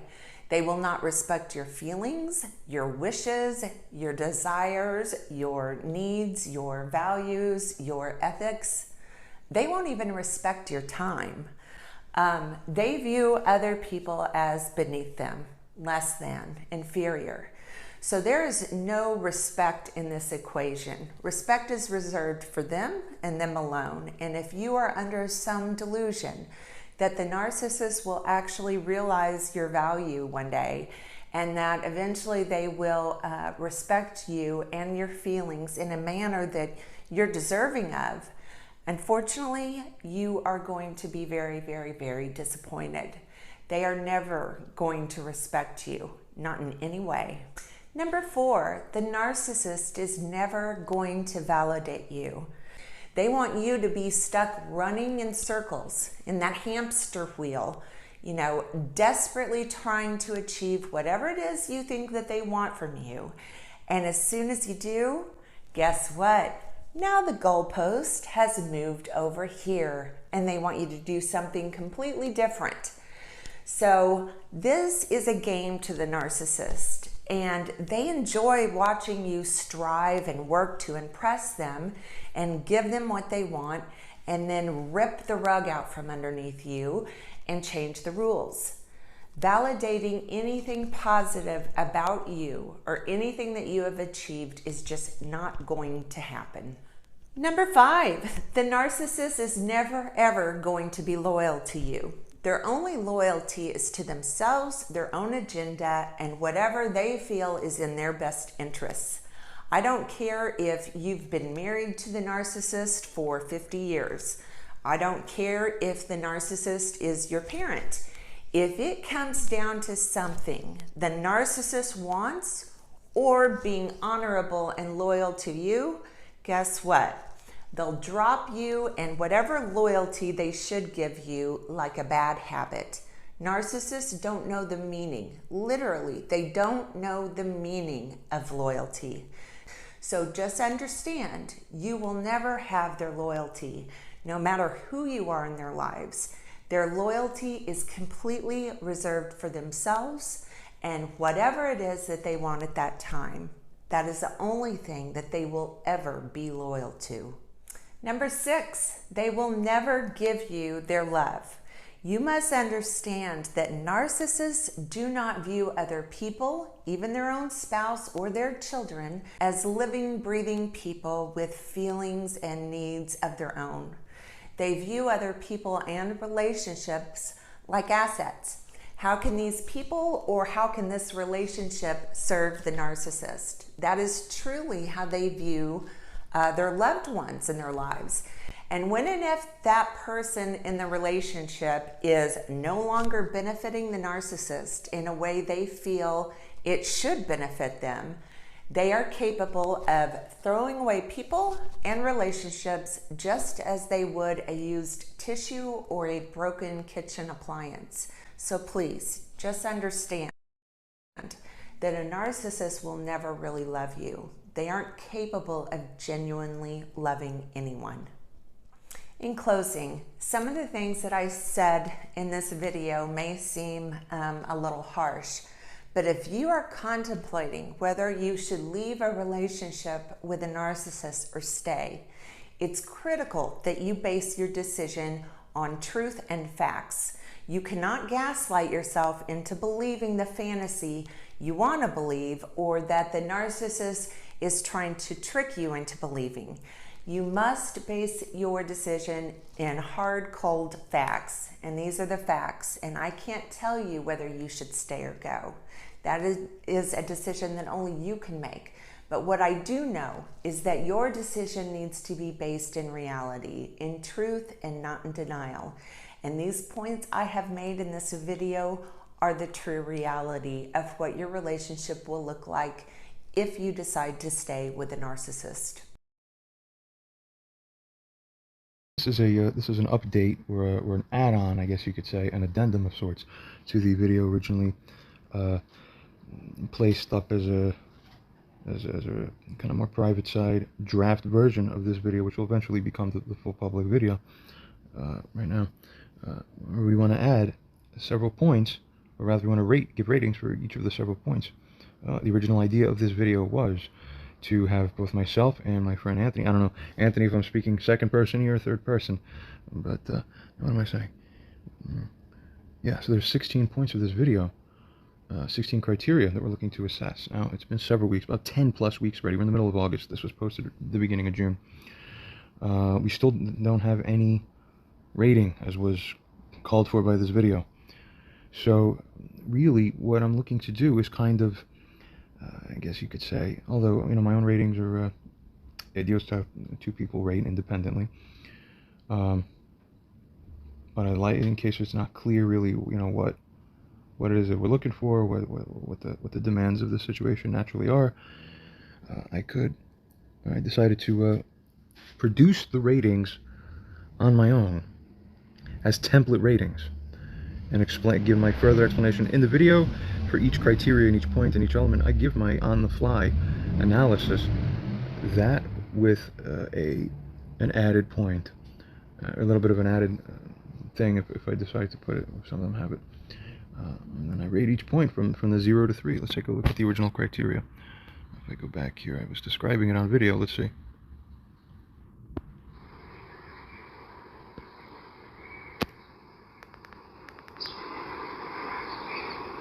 All right, 2 videos, 8 points each. Okay, let's see. So to recap, I think I just tried recording something, but it was paused, so I don't know how much I recorded or didn't record. If it's 0, there's no signs. If it's 1, there's a mild degree. 2, it's a moderate or substantial degree. It's when there's 2 that we believe that we say that means it's more likely than not that it seems to be in support of it rather than in support of that being an absence of it. And if there's an extra particularized measure of it, then we add it so that it becomes a 3. Well, across the whole line of 8 criteria, if the numbers add up to greater than or equal to 9, that means the narcissistic traits are present. Okay, I think... Yeah, or at least I would offer to say that it's not unreasonable to offer that there may be narcissism present. Come on, this is brainless obvious, I think. All right. In my calculation, about an 8 to a 9, depending on how you want to count it. Yeah, I would say, even looking back at this, seeing that in hindsight 10 weeks later, I would say I agree. This is fairly reasonable. Most psychiatric assessments, if you have, let's say, 8 or 9 or 10 or 11 or so potential criteria, meeting 3 is diagnostic. Okay? That tends to be the trend for most things that I've seen from the diagnostic manuals. For whatever reason, they say, out of all these clusters and all the potential elements that could make up these clusters, we find in our clinical data over the many decades they've been doing work, they say, yeah, if you we'll call it a coincidence if you have maybe 1 or 2 that happen to match. If you have 3 or more that match, it's almost never a coincidence that you happen to match, but that you don't actually have the underlying thing that the thing suggests. Okay? Very good. But here, we're even being more strict and conservative. Okay? So, yeah, let's see. Back to this. You need at least 2 or 3 on each one, and you need a few of them added together. Good, very fair system. Let's continue. The first trait of someone who's a narcissist is superiority. If you happen to do something they don't approve of or point out something in their life, they will burn it down. They can talk trash about you. They can tell other people about how bad you are. So by this, she's also... Yeah, and then, of course, each of the 16 points are reviewed in detail here in the video. The video was reviewed, it was made by me and reviewed by Anthony already prior to this point now. So we're both caught up, we understand.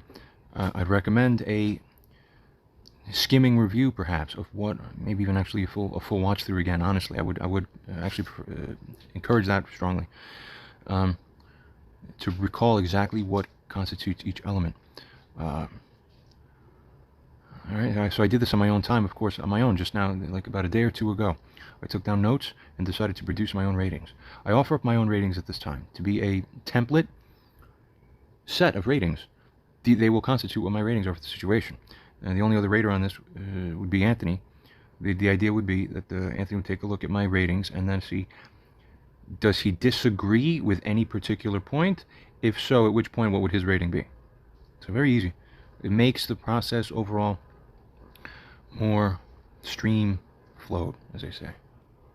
Jet stream, or what do they call that? Streamlined, yeah.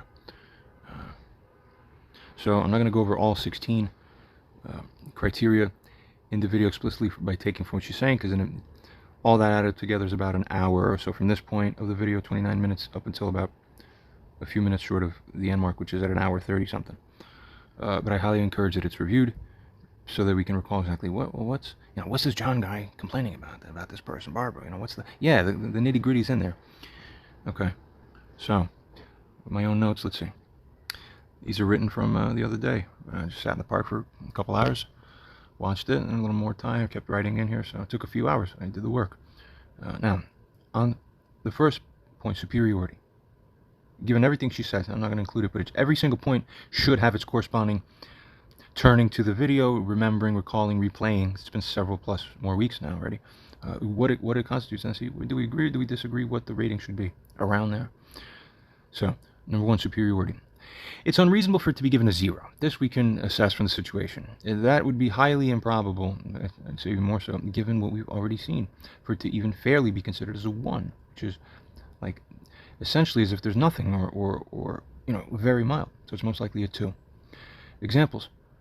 Her denial of my claims about her. Remember she kept coming out and saying, oh, look how he's acting, look, he's wrong, he's this. What about her falsely accusing me multiple times of being a liar through you or my friend Anthony? What about her calling the police? What about her making key decisions for me about whether my own apartment door gets to be opened or not? How about not respecting another person's sovereignty?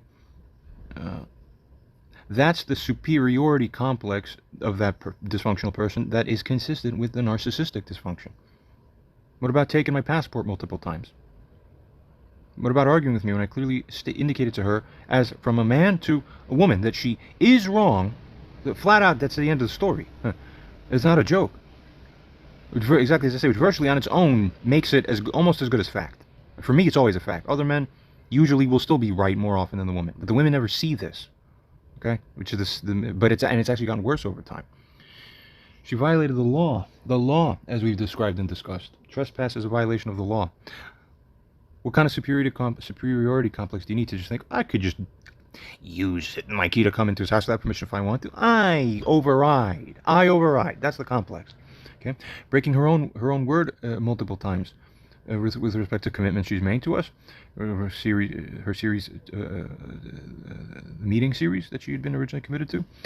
How about to not trespass again in multiple contexts? That is crazy. Inventing superiority as a reason to not talk to someone for 7 months. Making up, it's because I'm right, he's wrong. That's why I won't what? Talk to my son? No, none of that makes sense. So, that's the sickness. There it is right there. That's the superiority complex manifested. No one normal could possibly do that without killing themselves. Except if you have cluster B, then you don't feel like suicide. You feel like that's just normal. That's freakish. You're a freak if you do that. If you have that capacity even. She told other people how bad I am. Even to Anthony himself. Even to hospital doctors, where in the context of the hospital doctors, she doesn't possess a naturally born privilege to do so. That's still, there's no magic law that says, oh, well, you could say anything you want to a doctor. Nope, that's still in the same person as it would be anybody else, legally. You can't talk shit about someone if it's not correct. All right? And she also said things to police that actually I believe aren't true. It's a crime to say misleading statements to police. So, regarding what that woman in the video was saying, there are multiple quotes where she said, oh yeah, it's burn it down all right, okay, and try to discredit me, where discrediting in hindsight was not the merit of a reasonable thing. Yeah, she's guilty of that as well. All the implicit framing of her going around and acting as if, see, I have magic immunity from ever being genuinely liable to someone, or ever having to be genuinely regretful or sorry about anything, the accountability aspect. There's no aversion on her part of doing the insane things, because she doesn't feel the consequences can ever properly be applied to her. Again, because the magic immunity. A psychopath only. Or cluster B, really, more properly, umbrella, genuinely, for sure. Okay? Doesn't think it applies to her because I'm the mother. Okay? So, in practice, she ends up not actually living as and acting like the mommy, mother, yin, parent, feminine figure is supposed to be, but more like a psychopath-like cluster B personality person, for sure, in the broad sense. Now, what else is cluster B style superiority? That's trying to influence and override a man who's trying to come in to a quasi-family member-like person to give condolences for their own dead mother. Huh? Regarding the story with what I said about me and her boyfriend's son, when the ex-wife of my mom's boyfriend died, or their son came here to mourn his mother's death. That's a lot. I'd rate it a 2+. It should probably be a 2.5 fairly, if 3 is covering, if the bridge from 2 to 3 is the bridge from, moderate to what we could consider to be totally full / excessively so, like to the point of being extreme. One more note. For us to be, and I'm rolling my eyes here as I say this, but see, there's a fair rating, and then there's the minimum rating I would give that verges on the threshold of what I would consider to be barely reasonable / almost unreasonable, if it were even a little bit lower than that. Okay, so that's my conservative rating, the lowest possible. My fair rating, it would be always a little bit higher. I'm going to ground everything down to the conservative rating to keep it the lowest possible, so that there's no doubt when we have a final evaluation what the real picture is. So here I say, hey, I rated a 2+, fairly be a 2.5. So the rating I'm going to carry over is essentially 2. You see? So for video A, criteria number 1, it's a 2. We continue. Next. All right. We move to the part number 2, where it's entitlement. Off of superiority, but people with narcissistic tendencies will feel entitled to your respect, whether or not they've earned it. They'll also feel entitled to an apology because you're completely in the wrong. They're not in the wrong at all. All right, so again, I'm not going to include the entirety of each section. The entirety of each section should be reviewed. Again, I encourage, this would be a weaker add-on to the video if this didn't come paired with a full review of the other video. But I could do a little reference to quickly refer to the super abridge or entry titling what the matter is. But really, most of the nitty gritty and the recall of all the details about what happened in my life, why it does apply to my mom, the vast majority of it is there. This written part is only just a little add-on. All of it should be reviewed again concisely and then put together with this, so that we can then really assess, is this rating of John's fair or not fair? Okay, anything less wouldn't be a correct evaluation. All right. So on entitlement, we continue and resume. The substance of this criteria does overlap significantly with the previous one. So, on assessing the matter of entitlement, what do we see?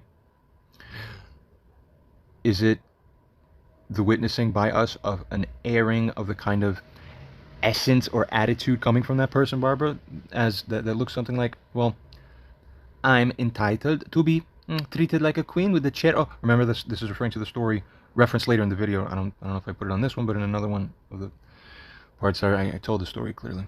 So we should have all heard it already. We recall the stories, so just to review again. My mom came down one day, Sarah's here, and my mom started picking like a problem, and I'm like, what the hell? And we're defending ourselves. And she's like, no, you don't respect me. You're disrespectful to me. And Sarah with a quizzical face, she was like, what? Like, we didn't disrespect you. She was here the whole time. And I'm also with the same face, just quizzical, but like, yeah, what, Mom, what the hell are you talking about? We didn't disrespect you. What are you saying? And she's like, yeah, her reflex, knee-jerk response and answer to that is, oh, no, you did not, when I came down, you did not give me a chair. See how disrespectful that is? See, now you're guilty of disrespect. That's not normal. That's not a correct. See, only men's minds work correctly. That's why women in the old days were prohibited from being judges in courts. That mind doesn't apply to reality. God's judge brain is not a feminine attribute. It's a masculine attribute. Reality works through man programming. Yin programming is illusion programming. So it's cute if you like it. Just don't expect your dream to apply to other people in reality. Okay? The dream state is the yin state of being asleep. Yang is awake. Yang is active energy. You see reality when your eyes are open. When your eyes are closed, you're in yin. When you're blind, you're yin. Don't mix up the two. Humble yourselves. I have one mission. I have a few missions in this life, but core to them, one of them is, listen, you want to know something, the truth about my Fenibut GABA B superpowers? The most obvious thing in the world to me, it's more obvious to me than it is to most other human beings, even to men. Though men understand this greater than women. Even the men alive today don't appreciate this enough. The disparity between the logic and framework integrity of the man's understanding of reality versus woman's understanding of reality, it's so far apart. Like, maybe you guys thought it was a little far apart. Okay? It's not even a little far apart. It's like comparing a scientist with a 2-year-old. But the 2-year-old really dreams and believes in her idea. You people don't, but really men and women get a lot of things wrong anyway. People are blind to how blind they are. Remember that. They're called blind spots because, like the blind spot you have in your eye that every human has, not only it's there, it is a blind spot, but you're also blind to how blind that spot is. You understand what I'm saying? That's all of women to their own dysfunction. Amen. That's it. End of story. The judge has ruled. Go to hell if you don't know your role. So that's why the Christian Bible does say, women, you stay out of the way. We already figured out you're stupid. So therefore, you honor God most by shutting the fuck up. And stop thinking you understand anything better than a man does when he speaks. You can almost, just because he's spoken, if it's different than yours, you automatically know you must probably be wrong. Already on the face of it. Don't even bother. It's so pathetic. Anyway. Don't know. That doesn't make sense. But even Sarah there, who's a woman, but her brain works surprisingly well for a woman. Probably because, she might have been bi, but, who knows really. I mean, I'm not here to talk about people beyond, no, but it's not something she was private about anyway. She wore that fact on her sleeve, so I don't believe it's an encroachment to say that. I don't think it is. But anyway, no, her brain works, for the most part. There's other things in regards to that, it's outside of the scope of this discussion. But for the context within which I'm talking about here, all right, then you had 2 other people in my house that were not my mom who were, like, stunned at what the hell my mom was saying. But now if you're a normal person in my mom's shoes, you see 2 people in front of you who are stunned at what you're saying. If you're smart and your brain works, that natural feedback to you is what tells you that something's wrong with you. So this is how you really know that there's a problem. Like, some people don't even know how to read like, wake up and smell the coffee, as they say. I don't know how else to say it. Now, I'm continuing on here. It's completely unreasonable to consider anything below a 2. I'm only veering towards staying below a 2.5. Why? Because, comparatively, of how other crazy people, how entitled they can be in their own crazy dramas, too, in comparison. There's crazy people out there. In some ways, this situation with my mom is the top crazy or near it. And in other situations, it's extremely crazy, but because human beings have tended to draw in an out of balance way towards this craziness a lot more as well. Some of these, it's like, this is crazy, but also a lot of people can be crazy too with this. So we'll use whatever benefit of the doubt we can to keep it a lower or more conservative rating is what we'll do. So we keep it below 2.5 because how other people can be, it skews the benchmarks. We'll say that. Okay. So what's the rating? 2.5. Or 2.4, whatever. Okay. Next, the need for attention. Quick momentary glimpse and reminders what that was. Again, I'll say it one more time. I don't have to keep repeating it for each time because it's going to eat up my time here and our time. But let's please all make sure to review everything fully so that we know what we're talking about. I would have welded these videos together. That was my original idea, so that it would be impossible to skip it. You'd have to watch it, but I'm not going to do that. Here it is. We're all adults. Amen. All right. Number 3, need for attention. The third trait, most common, is need for attention. I'm going to reference my notes because I don't want to forget any of this. When someone who's a narcissist doesn't get the center of attention, they can pick a fight. They can talk over the person. They might put somebody down. They can start a fight with other people or cause some other kind of drama. Anything to shift the focus towards them and away from the person who's supposed to be the center of attention. Or stated differently, to clarify also, or to draw away, conversely, to draw away the accusatory attention of who's wrong away from their own selves and get that attention as to who we're looking for to see who's wrong to that other person. Okay, so good attention we take, but displace away by that the bad attention, which we want that to go over there to the other one. Okay, there's two types of attention we give. The attention about the good thing towards the good person, the bad attention about the bad thing towards the one we hold as wrong or bad. Okay. The need for attention. This might be my lowest rating. Why? Because in my strong opinion, and remember, Fenibut man's opinion is virtually fact. People don't realize this yet. The smarter people that I talk to, the more they tend to realize how smart I am, because they're smart. Regardless, I don't want to go on that all day. Here's a point. My mom's not an overt narcissist. She's a covert narcissist. What that means is that despite the fact that it's fundamentally the same, it's a different aspect or different attribute. It comes through a different mode. So it just comes through a shyer mode. So because she's a little bit more introverted somewhat, there's a kind of attention that she naturally doesn't love. It doesn't mean that she doesn't seek the correct evaluations to be made, and there'll still be manipulative tactics, but it's just, see, the smarter snake will cloak to look like they're not what, so hence, that's why they say covert narcissism. Now, so we'll rate this as a 1.7. That's a very conservative. When I look back at that, I'm like, a lot of these should even be a little higher. But there we are. See? 1.7 down from what otherwise would have been a 2+, but it's because of, the covert nature of her issue. So you got to measure the opposite, too. I'm trying to remember what I meant by this. For a barometer, to obtain a barometer reading of the situation. Right, exactly. So she wants the kind of selfish attention that benefits her. What's another indirect way of measuring whether this is true about somebody? Here's how. Are they willing to give out favorable attention to other people? So what's another inverse corollary tacit indicator of whether or not you rate highly for this particular element? Well, if you're the type who naturally outflows attention to other people, well, you don't strictly rank high on excessive need for attention yourself that's outside of the merited thing. Like, for example, I kind of need attention because there's serious issues, brain issues, serious life issues. Okay, so the need for attention correlates to the merit and the legitimacy of what's going on. But, there's wrong people who manipulate situations by synthesizing the game and playing the game and gaming the game. And one of the ways that manifests is this factor here, which you said. Again, we go to the video. Again, I don't repeat every time. We go to the video to understand the full scope of this. Okay.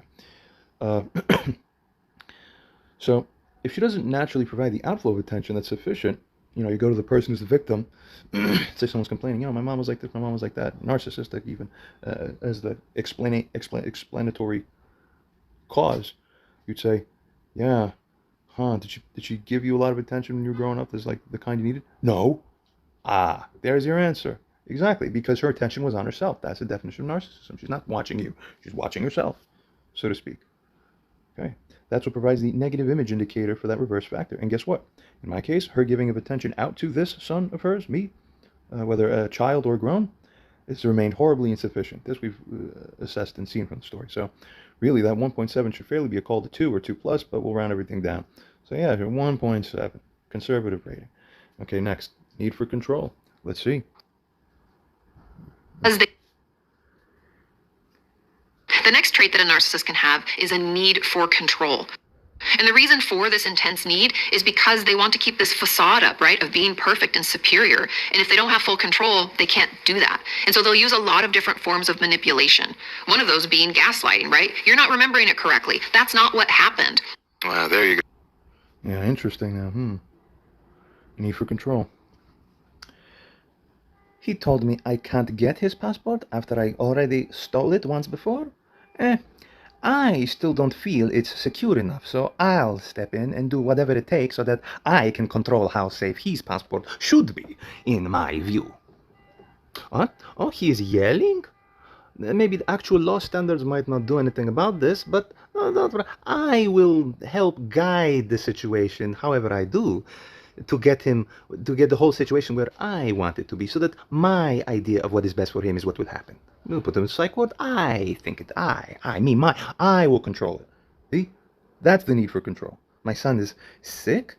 Oh, but I cannot be seen losing power, so even though it's objectively, maybe morally terrible, mother does not talk to son. No, I will spin the facts in the story how it looks like, so that I can have it my way. When you go to McDonald's, it's like, have it your way, or whatever, I don't remember, Burger King or McDonald's. That's sick. The devil is have it your way. God is, you do it my way, the proper way. You're subject. You be quiet and serve. The devil says, with the lie, I can make you as God. I'll give you what you want. Here, have it your way. See, inverted.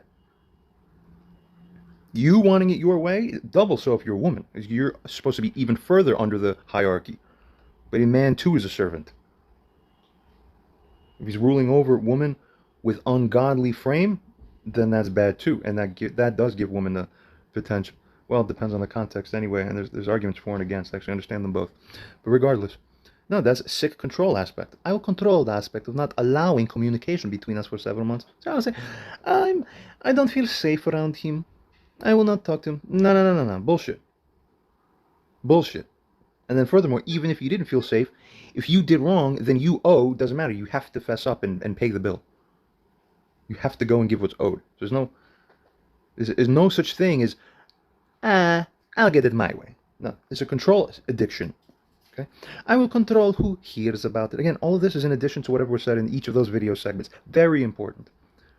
Please, I don't have to keep repeating this. I just trust that it will happen the right way. All right, maybe so. I will control who hears about it. I will control other people's perceptions about what my son is and does. Oh, and wait till we share. There's a certain aspect that I won't share over these videos. Those are reserved for the meetings. Wait till we start looking at some medical records. What my mom has documented as telling doctors and people. All official, right from what they're hearing on the phone is getting written down. They can't run away from the facts. There's no ha, lying. Oh, I don't know, I didn't mean it.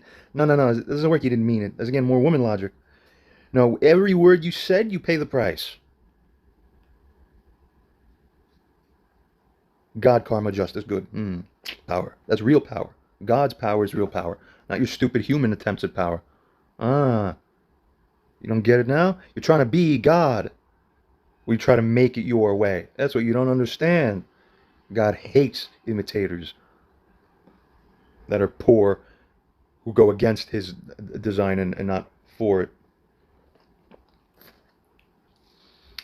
If I feel like it, then their feeling against my son will be the thing that serves me correctly. I will do whatever I want to make that way, so that satisfies me. Everyone being on my side and everyone seeing my son as bad. That's what's good for me. Is that what's good for a human being who's a mom to a child? Yeah. Very sick what sickness does to a person. Moral sickness. Because of the sheer depravity of how some of these needs for control have manifested, while they may be nearly extreme, truly it is. This is so far the closest thing that will come to a 3 on this list as ought to be. I cannot, under any imaginable circumstance, imagine rating this any lower than about like a 2.3. Okay? Because the issues here coming from her, they're so flagrant, they're not just merely moderate. It's verging and tending towards full and extreme. Easily so, okay? A fair rating would be at least a 2.5 or more. It's the highest rating so far, because really, guys, sensible now.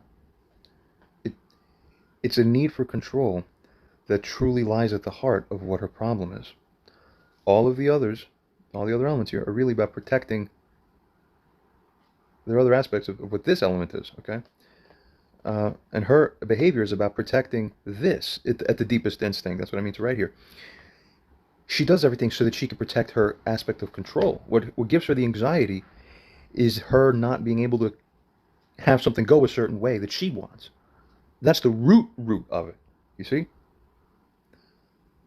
Where all the other things stem from that.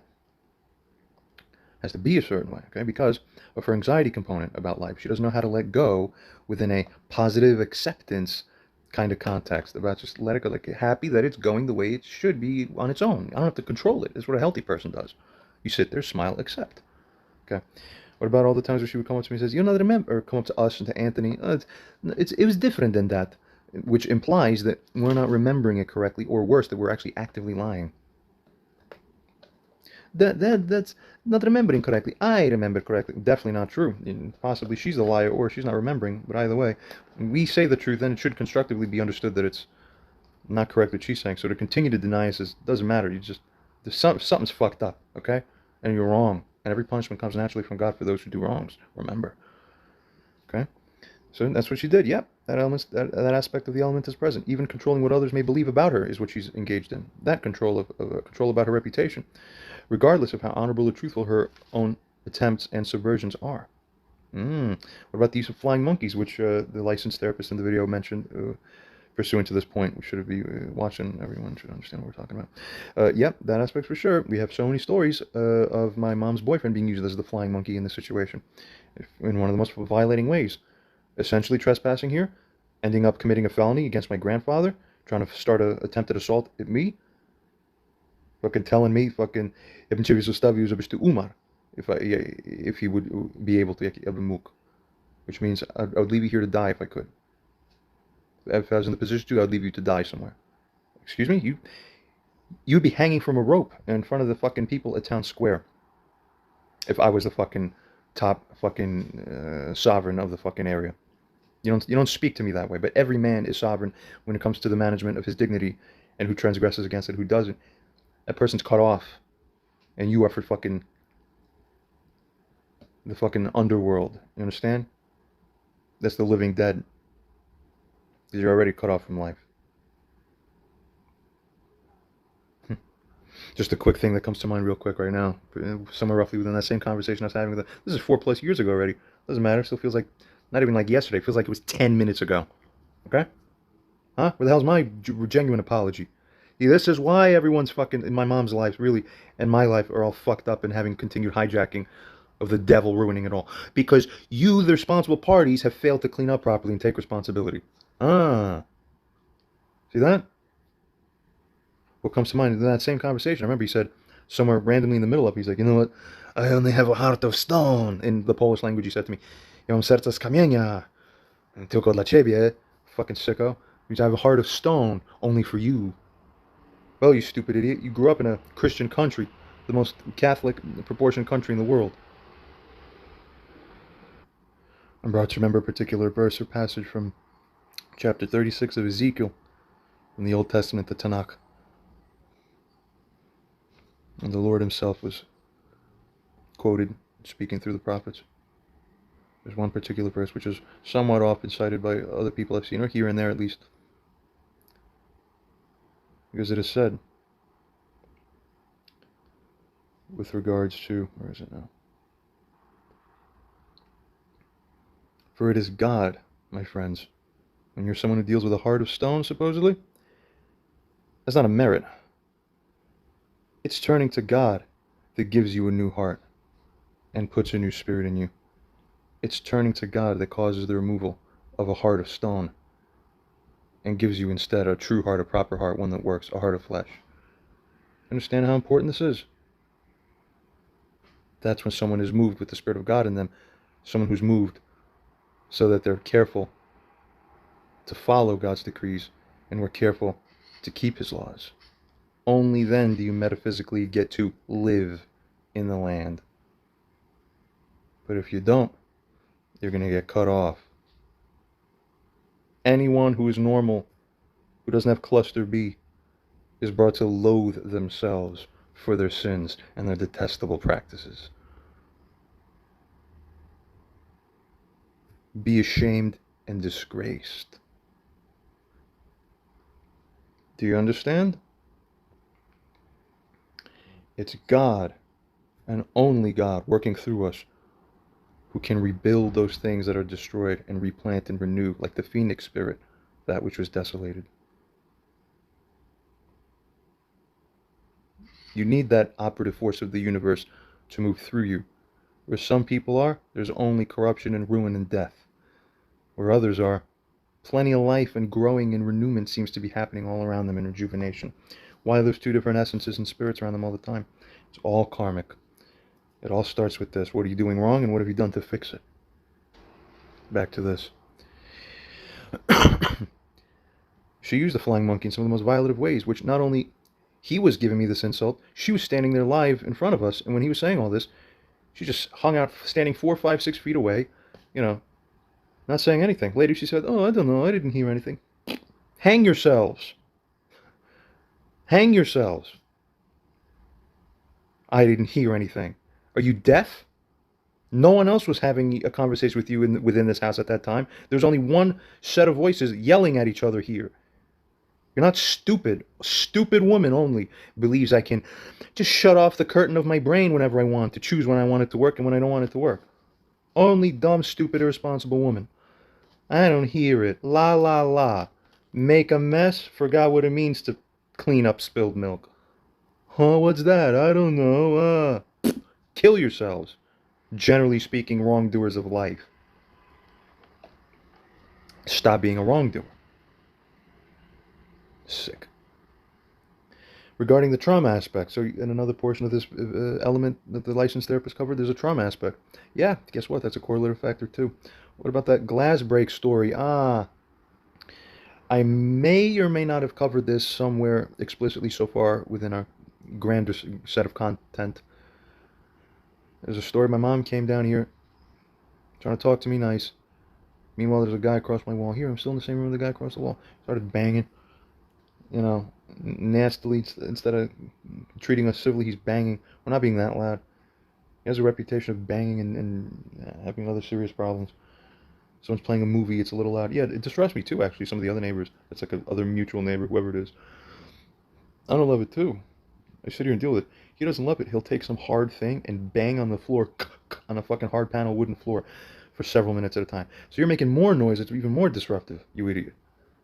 Alright, but something's wrong. Today's not the normal world, today's a clown world, so nothing actually makes sense anymore, okay?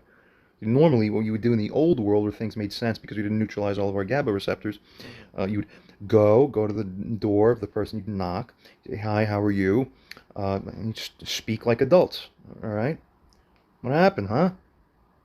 But anyway, so I threw my shoe at the wall to fucking shut him up because I was pissed, all right? But when I threw my shoe, the shoe, spun off of my pinky at the last second, weird, like one of my fingers bumped into one of my other fingers as it was getting let go. So the angle, all of a sudden, your trajectory got altered slightly. So instead of it flinging towards one side, it would be more like a wall or like a wooden panel thing. It flew another way, cracked into glass and shattered the glass. Oh, fuck, whatever. Okay. Wow, my God, yeah, it's unbelievable. What a crazy story. For like a moment, you'd sit there and go, oh, wow, well, that's crazy. But what you would do is, if you're a normal mom, you'd console your son because you just saw your son get very upset by someone who's doing, objectively, we agreed that other guy wasn't doing something right. So if that's the case, and you see your son's upset, and he's upset to the point that he's throwing something at the wall, at the guy to hit around the wall to shut him up, because he's banging, so what are we supposed to humbly take the banging? No, there's dignity in this life, remember. You throw back. And then what happened? Instead of my mom comforting me and saying, oh, I'm sorry he's upsetting you, oh my God, well, all this glass here, all right, we're going to have to clean it up, okay, oh, thanks for your help, Mom, oh, anytime, son, all right, yeah, I'm going to go talk to that guy myself even, yeah, screw him, what the hell is he doing? He's pissing us off more than we should be pissed off at. Yeah, and you're going through a lot. Oh, you have brain damage? You have nervous system disorders? Yeah, you're a sick person. You should be brought through all this indignation. Wow, all the compassion that's flowing here through the compassion faucet. You see that? Normal life, huh? Now, you know what instead happens? All right, I turn back to my mom. I'm a little angry, but I'm trying to resume the conversation I'm having with her. And she just simply goes, I have to go. I'm like, what? What? So now, not only one insult from one person I just got, don't hijack and high jump stack your insults on top of insults that other people did. See, here's how to get punched in the face if you're somebody in the street and you're walking by. Let's say there's somebody who is a little annoying, like he's yelling, right?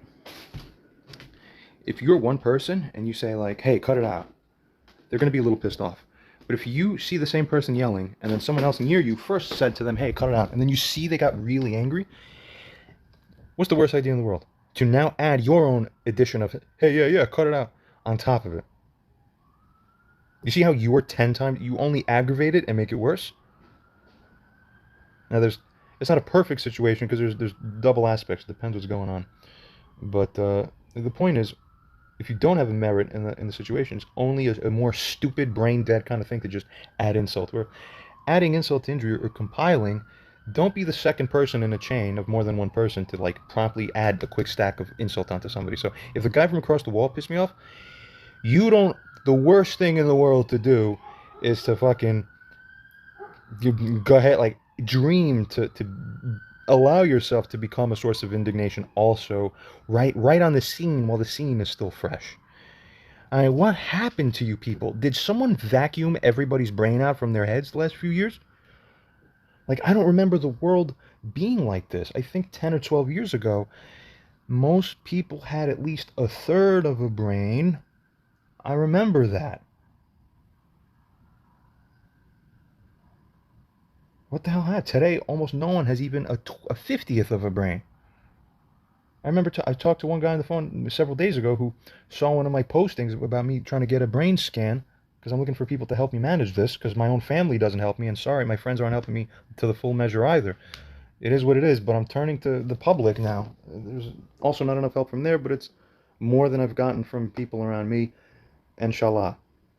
And it's about 2/3 of the way where it needs to be so that the full engine can kick off properly all the way now. I think I'm almost there. Appreciate your concern, friends and family. I do. Well, my family's crap. My friends are not crap. I appreciate my friends.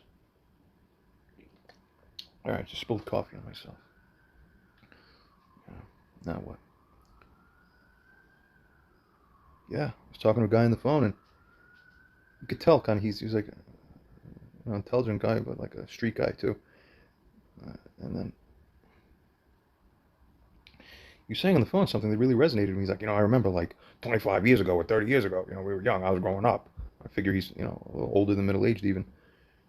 He's like, I remember we were not that smart. We were maybe average for that, But now, today, it's like, somehow I'm like the smartest one around. All of a sudden, what happened to everybody else? Everyone got really stupid all of a sudden. And I sat on the phone, I'm like, yeah! Like, dude, I noticed the same fucking thing, especially within the last 8 or so years. It's really gone nuts. Is something all in your water you keep drinking, or what the fuck is it? Alright? Anyway, so, regarding that glass breaking story, I got punished. My mom didn't come back, just to conclude that story. She didn't come back for 4 weeks. What? Your mom didn't interface with you for 28 days because your neighbor pissed you off? And what the hell does that have to do with her? It's all nonsense. And then later she'd be asked about it because I said, I want to fucking answer. You're being dumb. She's like, oh, I don't know. It's kind of traumatic for me. No, it's not traumatic for you if you're not the trauma person where the thing is aimed at you. Okay? If I get into a fight with my friend in front of you, so I punch him, and I come back to you and I'm like, yeah, what the hell's that guy doing, right? All right, let's get out of here. You're not going to not talk to me because you're traumatized. That doesn't make sense. You would be on my side because you're against the guy who I ended up having to get into a fight with where I had to bloodily punch each other's faces and I punched them. Good. That's not a trauma to you. That's you watching justice happen and then go and show that you're my cheerleader and be on my side. Do you see the difference? So every part of the yin programming is broken in that parent of mine, this one. That's the whole thing I'm trying to say. It's all broken. Every aspect of it. You keep violating what the programming is supposed to be. That's called the offense. That's the underlying thing of the indignation, where it's coming from. So therefore, it's a fault. So if it's a fault and you're showing it, you're guilty. Do you see how that? So the end. That's how life works correctly. Thank you very much. Next. 5, lack of boundaries. Another important trait is a complete lack of boundaries. Again, because a narcissist is going to need a lot of control and wants to have everything just perfect, they'll struggle to see where we end and they begin. And this can happen a lot when our parent is a narcissist and we're the child of them. They can feel like we are just an extension of them. We're not independent. Anything we do is representative or shows poorly or well on them, right? And they'll want to get in on and turn the attention to them when we have a success, and they'll want to disown us, call us disrespectful, and all sorts of names when we do something they don't want, right? And they'll want to get in on and turn the attention to them when we have a success, and they'll want to disown us, call us disrespectful, and all sorts of names when we do something they don't want. And so this lack of boundaries makes it really difficult to be in a relationship with a narcissist because, again, there's no independence there. Poorly or well on them, right? And they'll want to get in on and turn the attention to them when we have a success, and they'll want to disown us, call us disrespectful, and all sorts of names when we do something they don't want, right? And they'll want to get in on and turn the attention to them when we have a success, and they'll want to disown us, call us disrespectful, and all sorts of names when we do something they don't want. And so this lack of boundaries makes it really difficult to be in a relationship with a narcissist because, again, there's no independence there. Ah, big hint. So if you don't foster the healthy independence for someone, first of all, generally it's true, okay? But it's double harm, double infringement, double mega bad psycho when you're responsible for the person as they're coming up because you're the parent and that's your child. You don't foster their independence at the healthy stage, you're misprogramming them in a way that it does traumatize them. And then because of that aspect, that's the lack of boundary aspect, they can't have a relationship with you that's functional. Because who are you relating to? They're not their own person. You try to make them to be an extension of your will. Who are you to relate to an extension of yourself? That's not a relationship. That's a joint singularity universe. But that's not a relationship between two separate people.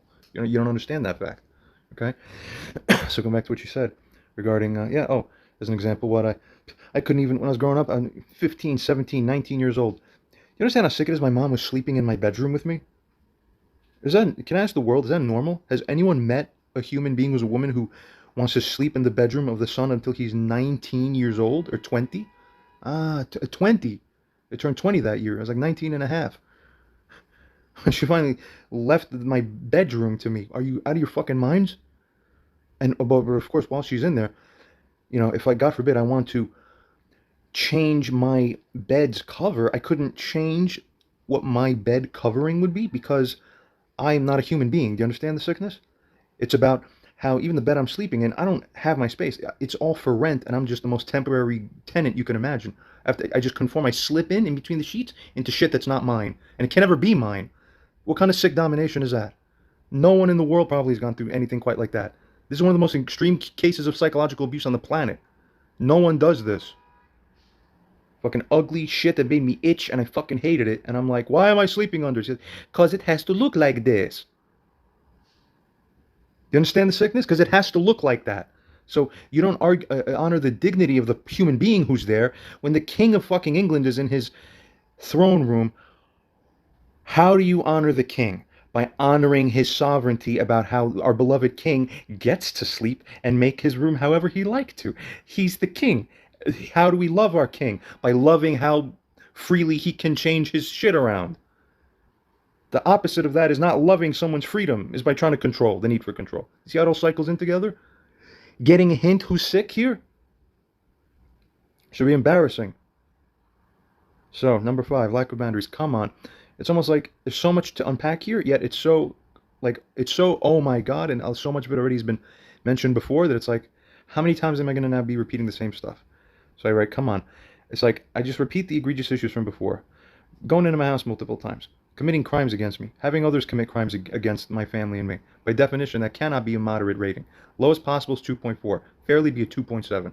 And then I say, actually, the response to the placing of the boundary of mine, which is her disregard in cases where it becomes a repeat issue, that really would fairly meet the definition of full in every sense of the word. Fairly, it would be a full 3 out of 3. So super conservatively, not imaginable for it. It would be completely unreasonable for it to get anything lower than a 2.5. Even here, I'm being really nice and conservative with it. It's 2.5 or more. Next point, 6. Never taking responsibility. Another key trait is that they never take responsibility. Someone who's a narcissist is incapable of offering a true apology. If something doesn't go as planned, they're never going to take ownership over that. They're always looking outside of themselves for kind of scapegoats or other ways that they can blame and shame and displace any of the responsibility that they truly have, because if they had to admit that they did something wrong, that whole facade that I've been talking about will crumble to the ground. Does that sound like what we've seen play out in front of us? I think extremely obviously so. Now, we've watched this one play out. This would also be a full 3, except that one time, perhaps, in her whole life, she actually appeared to show genuine remorse when I rebuked her. This was about February or March or so of the prior year, so about a year and a half ago. Had it not been for that, I would have rated much more closely to a 3, because I would have had no evidence over the course of my whole life that she's actually capable of genuine remorse, given the fact that she absolutely is guilty, extremely, of hundreds and hundreds of offenses, all chained together in this continuous unrolling yarn ball of offense. Every line you give is another offense. Every answer you give, every text back you give that's insane is another offense. You don't understand how the count goes? It racks up. You don't get it?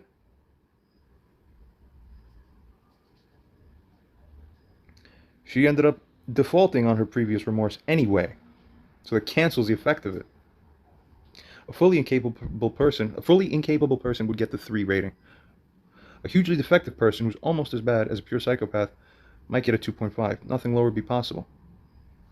She gets a 2.5 conservatively.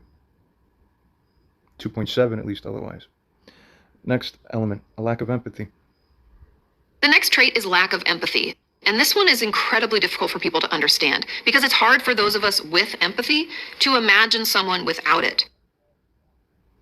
And someone with narcissistic tendencies or someone with narcissistic personality disorder doesn't feel like that. They're actually incapable of feeling empathy or putting themselves in someone else's shoes. And instead, what they do is they tend to assume or expect us to think and feel just like them. And when we don't, they can get really upset and lash out. Okay, here's what's interesting. This is a very substantive element. It really lies, this and perhaps one of the other ones there, those are the two or so that really lie at the core of this whole complex of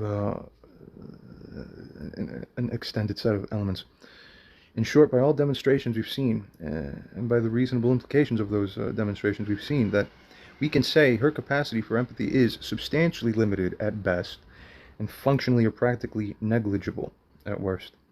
The lack is not only moderate, and it's self-evident. You could see it clearly. It's like watching someone who's colorblind who keeps flooring the gas when it's red, because red and green, they both look like the same yellowish color to them, and it's just it's funny to watch.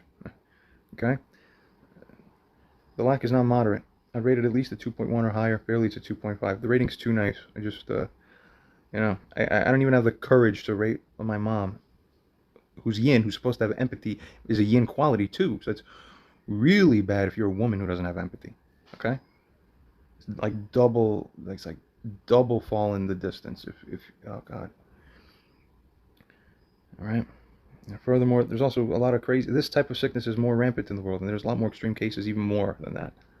Not a lot, but enough that it would have that skew effect again. So, conservatively, we'll say 2.1, just to give the most padded down benefit of the doubt. There's so much more that can be said on this. Whatever I haven't said here in writing or within the video and orally on that video. There's so much that could be said.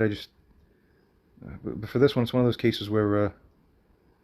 It's so obviously, substantively, it's so obviously there. It's like, what could be said? I could be saying it, but it'd be like, to use words on it would be like leading the carriage before the horse. You obviously see the fucking horse there. It's just, so, nah, you feel it.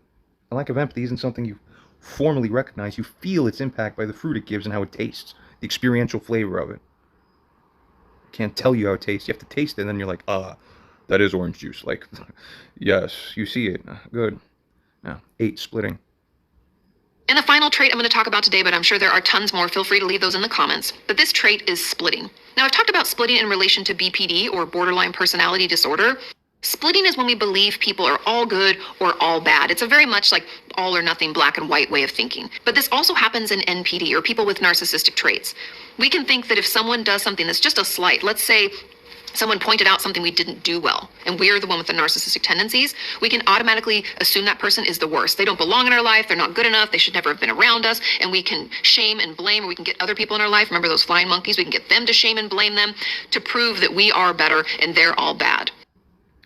The severity of not talking to your son for several months because of him having a tantrum that was essentially your fault completely for you having provoked. That's splitting.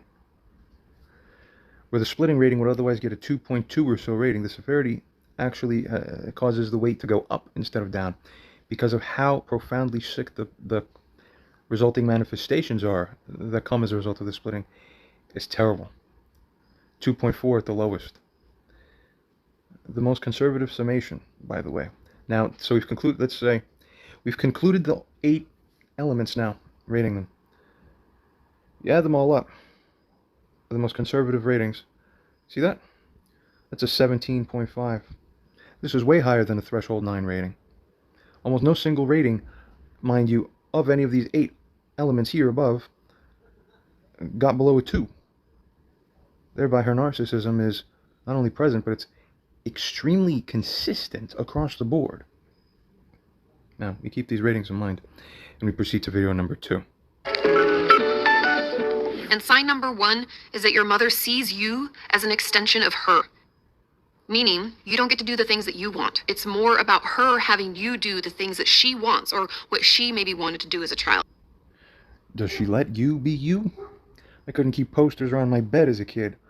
Nor in my, more than just a kid. 15, 17, 19. Right? Nor could I choose things for myself, nor shop for myself, select my own clothing for myself. All things are decided for me, like I'm a slave. It's a more subtle yet pervasive form of abuse than what outright abuse looks like overtly. This kind of abuse is programming your kid as if to program them with, hey, You have no decision power in your life. You have no decision powering force over yourself in your life. You can't shape. You're prohibited from manifesting creative potential. Okay? Because essentially, within this paradigm and framework, nothing is allowed. Not if I don't like it. See the craziness? How the story of recent years, of the various parts of those stories that we've heard outwardly said now, how they parallel her same subconscious attitude toward how she treats her son. This rating is at least a 2.2, and that's also being too nice again. Move on. Number 2. Sign number 2 is that she can dish out tons of criticism, but can't take any of it herself. And I think the way to kind of understand this is to understand narcissistic personality disorder, or NPD. Now, someone with NPD puts on this like fake facade. I like to think of it like a Fabergé egg. They're very pretty. They're very decorated. People like them. They can be very charismatic. Yeah, a lot of Polish people are like this too, and I would know. I grew up with that whole framework around me to see. It's higher with them than most other ethnic groups I've seen. It's very interesting. There's a lot of, and that's what's done. It's an automatic overcompensation. Okay, so we all know the stories about like what it is when somebody overcompensates for something else by acting outwardly a certain way. So you see almost always it will implicate that the real truth is that underneath or underlying is the opposite, right? So what you see a lot of in that culture, and well, for the most part, we'll stick with relevant scope. We'll speak about my mother, but it fits the bill. Fits the bill. See, I'm stepping on broken egg shells now. Here, what the fuck? That's gooey. The fucking hell. No one helps me with this. I'm trying to do my best I can. It's a whole separate damn thing anyway. No idea how hard it is to coordinate things with brain damage. Fucking eating my brain for 3 years. Wait till my shit comes out. I have a couple people who are helping me now who I got from Craigslist to help me with this shit. To get these radiologists to see things my way, you understand? Wait till you see, God willing. Anyway, the fake on the outside thing is a real sicko thing, you see. Properly taking criticism looks like one of two or three very specific things, depending on the context. Ultimately, she's shown essentially next to no ability to take criticism of any kind, despite her giving out tons. Haven't we seen that? By this, she earns nearly a full mark. For padding, instead of a 3, let's give it a 2.7. You've seen it clear. She doesn't properly own this shit. Like, I am wrong. Here's my heart. I'll kill myself for you. Let me lay down dead in front of you. I deserve it. Kill me. Like, that's the healthy response to when you did wrong and now are correctly being called down on it. You should admit, like, yeah, I am fucking terrible. Get it? Huh. It really is funny. It's some alternative programming. I remember hanging out with some Irish girls that I met one night out at a bar years ago, and they were very nice. The Irish are a very highly religious, very Catholic nation too, like Poland, which is interesting. So I think Ireland and Poland are like probably the two larger Catholic sphere nations or ethnic groups in within that greater European sphere. But here's the thing: Irish people are different and honestly better. They're just better people. They're better human beings. They don't have the same deficits. So naturally, I told them I'm half Polish. Then I brought this up in conversation. Now, they're polite enough. They're nice. And then I started asking them, like, hey, have you ever noticed, like, any funny differences between, like, Irish people or anybody else, Anglo-American, Westernized, and then, like, Polish people? And they were thinking for a second, and they smiled to each other. They looked at me, and they're like, yeah, all right, we weren't sure if we were going to say this out loud because you said you're Polish yourself. I said, yeah, but it doesn't matter. You could just be real, because, like, I get it. They're like, okay, yeah, we get it, too. And I'm like, yeah, we're seeing the same thing, aren't we? They lean in close, and they say, here's the weirdest thing we've ever seen.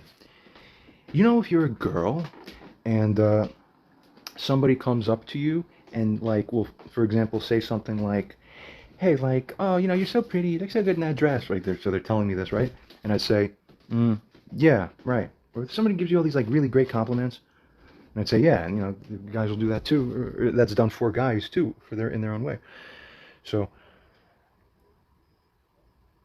they look at me, they say, yeah, what would your reaction to that be? Like, and immediately I said, well, if you're a normal human being, and in my case, the reaction is consistent with that, I avert the compliments and I say, oh, no, like, oh, stop it. Oh, you're being too kind.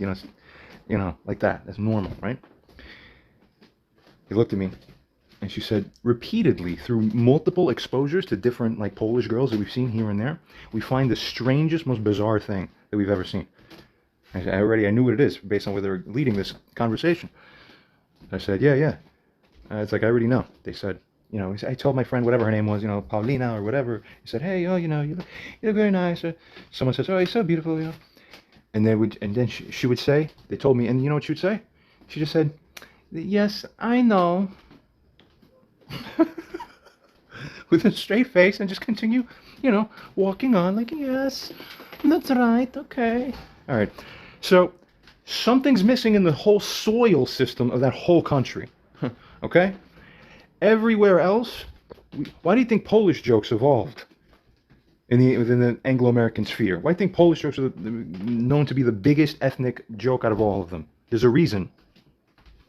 Because it's bizarre. But you can't see your own bizarrity when you're in it. Those Irish girls are like, yeah, that's just the most psychotic, strange thing we've ever seen. And only, like, Polish girls will do that. No one else does that. We've seen, we go out a lot. We meet a lot of different kinds of people. It's funny. We laugh about it. They don't fit with us. They don't fit in normal society. Like, they have their own spin-off and their own psycho island they should live on, only to be exposed to each other.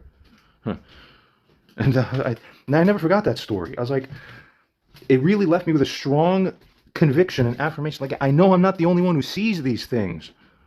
There's huge fucking psychological deficits and personality disorders with these types of people. Unbelievable. It's a selenium deficit. They don't have enough of it in their soil. There's only 2 places on Earth that don't have enough of it. It's very rare. Everybody else in the world gets their selenium. Or whatever the hell it is. Who the hell knows what else it could really damn be. Alright? And anyway. Number 3. Moving on to sign number 3 is that she shares private information about you with others without your permission. We've reviewed and discussed this in the video in the video itself after that part, and then my own written add-ons here. So sharing private information without permission. Oh, it's happened more than once. It's happened where the violation of it has cost me what would be my proper right to freedom, in fact, as I was confined against my will multiple times because of the sharing of private information, which I actually explicitly forbade. So it wasn't even an implicit wrongdoing. It was like, you were told flat out, and you understood and agreed to be obligated to this, and then you broke it. Like, love to bring your neck under the guillotine for us. There is no other option. You understand? There's nothing else. Fucking God doesn't smile until you lovingly hurt yourselves in this world when you're doing wrong. Love to feel the pain that you deserve. Be your own punisher. That's when life is beautiful again. You understand the concept? So on point number 3 here, I mean, this is the 11th point already. When do certain people finally start growing a brain?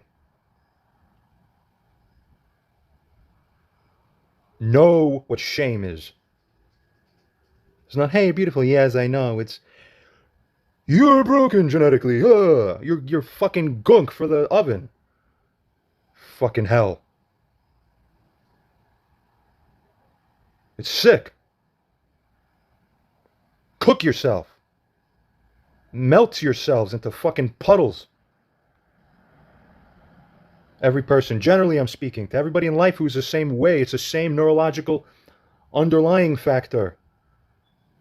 It's just common in every second or third human being you meet has a slight proportion of that subtle, and some smaller proportion of them have it like full. Like, you must create a suicide cult and kill yourselves. Is the only way we will have a correct breakaway civilization. It's by getting away from the psychopathic portion of this fucking place. Don't have courage to heal yourselves? Kill yourselves. Or wake up. Or learn. Or take away the heart of stone you have inside and accept the one that God plants in, which is a heart of flesh, which is real, because that one's the one that's alive, living correctly. You understand now? So you could choose that. You can rejoin the human race now. We'll welcome you with open arms, because we're not psychopathic like you. So, onwards. I rated closer to a 3, multiple times to multiple friends too. But here, since the world can be extreme in its ways too, that would weigh down the rating we have here slightly, since I've heard of worse cases. Technically I have.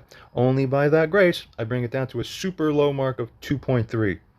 Next, number 4. Sign number 4 is that she holds basic parental duties over your head. Saying things like, do you know how much I gave up for you? Or to think of all the dirty diapers I changed when you were a baby. And this list can go on and on and on. And they use things that they did that, again, basic parental duties. They're the one that decided to have the child. Children, when they're really little, need a lot of things, right? A narcissistic mother will hold this over your head as if them doing those things means that you are forever indebted. And this is where the magic immunity in her mind, or in one in her position's mind, would be derived from. That's right. And that's where my magic immunity comes in, where I get to be some kind of sick dictator overlord in ways that I get to get away with abuse. Where, put it this way, all right, between the whole race relations thing between whites and blacks in this country, here's a funny spin, right? We've all kind of heard this one. So whites can be racist. And that's bad. Of course, race is bad. Okay. Now, what about when blacks do the same kind of behavior at the, I don't know if you say substantively it's the same or the same at the level of form, but the mind trick here is, no, African Americans, blacks, can't be racist. So the same act back that way? I don't even say back because I'm not going to get into a whole race discussion here. But the point is, where you see something that if it were to come from a white person directed to a black person, you would call that racist. If you see it from the black person going to the white person, there's a small subgroup of people in this country that's getting this kind of brainwashing. We understand who made it and why, and the control aspect of that. But see, the mind thing is, that's not racist. So that paints the padding that lets you make it. Now we can do it then. See, we're not bad for doing it. You're bad. We're not bad. That's the same thing. That's the same kind of double think that's enforced here. See, if my son were to do that, act that way, it's terrible, you know?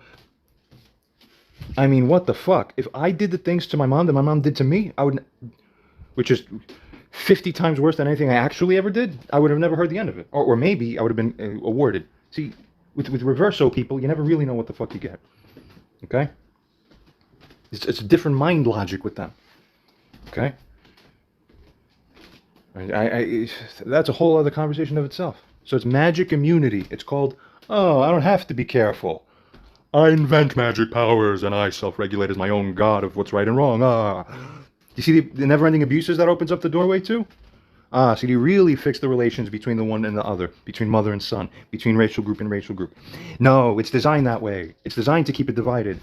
So don't fall for the trick, folks. Learn real morality, which is how to genuinely bring a love to another person for real and reconcile for real, heart, together, not, you know, what, I mean, there's so many millions of things I could say right now, actually about other particular, I want to say something about the Chinese, but, you know, the CCP and some of the stories that come out of what happens there in that country, very interesting, okay? You'll find out for sure, many stories. Go find some stories, is all I'll say. Everybody knows. Now, anyway, if anyone else were to do that to the Chinese government, you'd be screwed. But they could do it to you. They're not even doing anything bad. See? Mind control. Get it? So, we have the relevant ratings displayed here on screen. In fact, I've really shorthanded the rest of it here, so there isn't maybe much more to discuss. You have 0.4, 5, 6, 7, and 8. Exactly as you see here. Take a moment to pause, skim through whatever. Apparently I felt that as the remaining points were covered on the video, there isn't that much for me to elaborate on. Perhaps I said enough on the videos live. Take a look at the rest of the video elements and sections within that video. Take a look at these points. Pause the video if you like for a moment. And now let's continue from remaining from points 4 through 8, and then we move on. You can see what points 4 through 8 were in the original videos. There we are. Okay, so the sum of these is what? Wow, look how perfect and magical my rating systems are. All these are rated independently. But look how God is consistent, framework by framework, replicating frameworks all throughout life. How you do one thing is how you do life, as they say. Look at this. I completely independently rated these, 1 through 8 for the second video, video B we'll call it. The sum is about 17 and a half. What was the sum from these other mostly totally different variables from the first video? Oh, that's right, 17 and a half. You can't make this up. That self-validating cross consistency is giant fortification and deepening acknowledgement and confirmation of the integrity of this whole thing. Wow. Okay, the cement is as hard and dried as you can imagine. It's fully confirmed. The president has said this looks good. Fucking, it's 17 and a half. Threshold's a 9. We're dealing with a narcissist. Any surprise? 2 different criteria, 2 different video sets, almost identical ratings when summed up. Who'd have thought? Who'd have thunk it? Very good. Okay, so the final question. These are my ratings.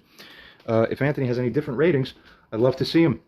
If there's any points that are disagreed upon, are any of my ratings too strong or severe?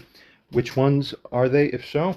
Why are they excessive? Or some of them are not excessive enough? Am I being too kind on some of these? I'm sure Anthony could find some and say, yeah, dude, you are being a little too nice here. Like, I heard that story, like, which I did. That's pretty crazy. That's like a 3. And you only rated it like a 2.2. I'd be like, oh yeah, you're right. Like, I was being nice. Yeah. So we add them all up. What do we get? Does this paint a picture of narcissism? Or does this paint a picture of not the distinct absence of narcissism? Which one? The preponderance of the evidence supports which conclusion? Open your minds. So now we're going to cycle around to the real problem. When Anthony shares with me texts that my mom saying that I'm making false lies and accusations, bringing up the subject of narcissism in connection with my mother.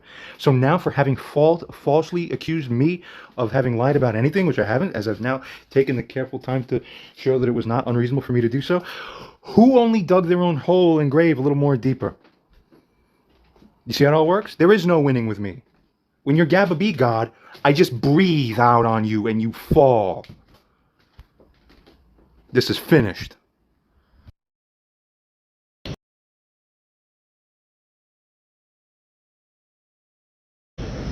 Anthony, in a subsequent email, indicated to me when he wrote saying that the relationship dynamic between myself and my mom, as far as he could tell, has not properly evolved, and that this is what's causing the issues. Where he further says that obviously, in contrast and as a normal context, when the child enters into adulthood, the relationship between the two transfers and morphs such that it becomes a relationship, a familiar relationship that is between two adults mutually. He further stated that it is not normal that the relationship between myself and my mother's boyfriend has been allowed to remain such an unpleasant one.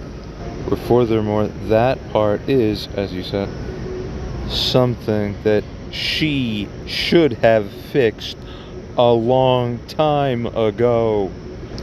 He then went on to assess and rate by his own rating every single one of the criteria we've mentioned so far.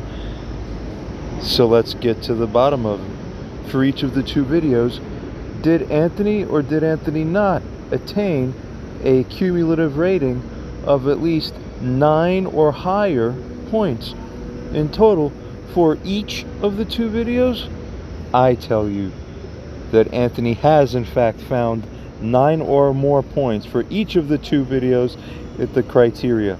Although he was slightly more conservative in his rating than I was, nevertheless, that strata, that threshold was crossed. Where with video 1 in particular, he had a strong emphasis on the high rating for a need to control being present and obvious. It's the strongest one he's seen so far. And conducting the fault and the bad thing, the offense of using her own boyfriend against me as the flying monkey. With a further emphasis too on the phenomenon of splitting, as discussed earlier.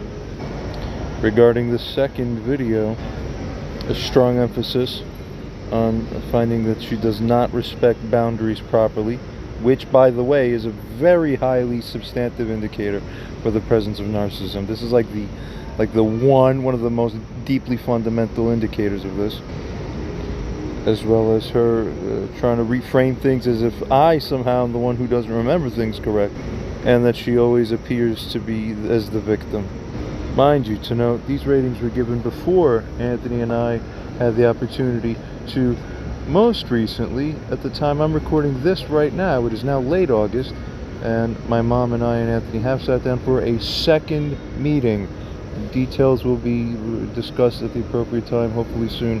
Make a separate video making the proper mentions of what happened here. For sure, if his ratings cross the threshold now, what he's seen at the second meeting definitely makes it more obvious when you get to see the behavior. I strongly feel that way for sure, but we could confirm that properly over time as well.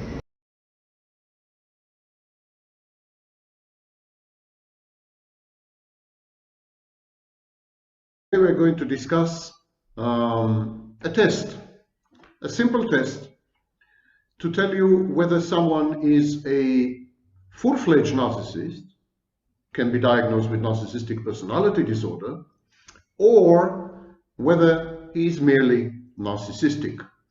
Now, Len Sperry made the distinction between narcissistic style and narcissistic disorder. Theodore Millon adopted this distinction. And generally speaking, narcissism, pathological narcissism, is of course a spectrum. Not every a-hole and jerk and ex-husband is a narcissist, or ex-wife for that matter. So how can we tell if someone is here to stay as a narcissist, or if it's just a phase, or something bad? I call it the 3 R's test. R, like the letter R. The 3 R's test: remorse, remediation, and restoration.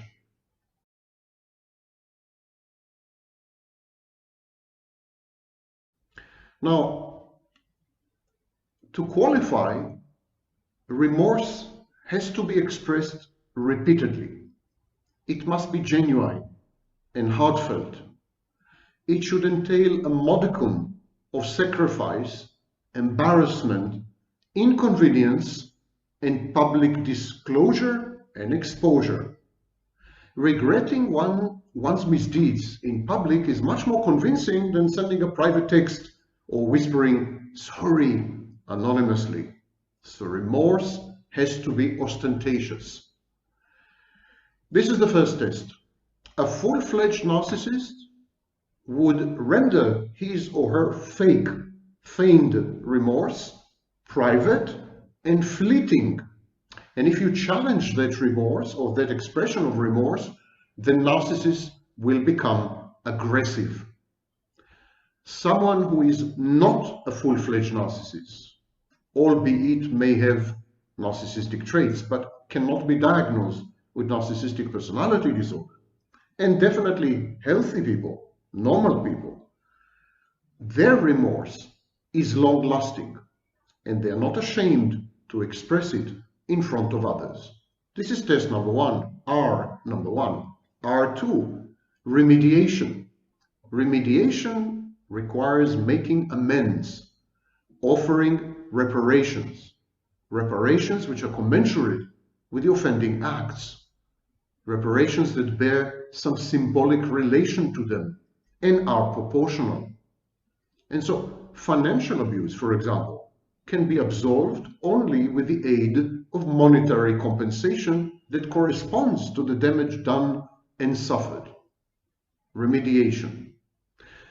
And a typical narcissist would minimize his wrongdoing and therefore offer the kind of remediation which is ineffective, even I would say insulting. If at all, many narcissists would deny any wrongdoing and would just not offer remediation. On the very contrary, they would pose as victims. If you want to tell the difference between someone who is a full-fledged narcissist and someone who is not, remediation and remorse are key issues. Long-lasting, publicly expressed remorse coupled with an offer of compensation, reparation, what the Germans call Wiedergutmachung, making it good again. And finally, restoration, the 3rd R. Restoration involves affording one's victims the opportunity for closure. if not forgiveness, so that they can move on with their lives. Now, in many court processes and judicial processes, there's something called victim statement or victim impact statement. The aim is to provide closure. The victim, if alive, can make the statement, or members of the family of the victim. And so restoration, giving the victim the opportunity to go through the abuse, understand it more deeply, and if possible forgive and move on. Most narcissists, if not all narcissists, people who are full-fledged narcissists, would never give you closure, would never allow you to process the abuse, would never collaborate with you, in providing restoration. They would deny the abuse or cast themselves as victims. All other people usually would listen to you empathically and try to put themselves in your shoes and offer you a modicum of solace and succor and help and so on and so forth, even if you accuse them of doing something.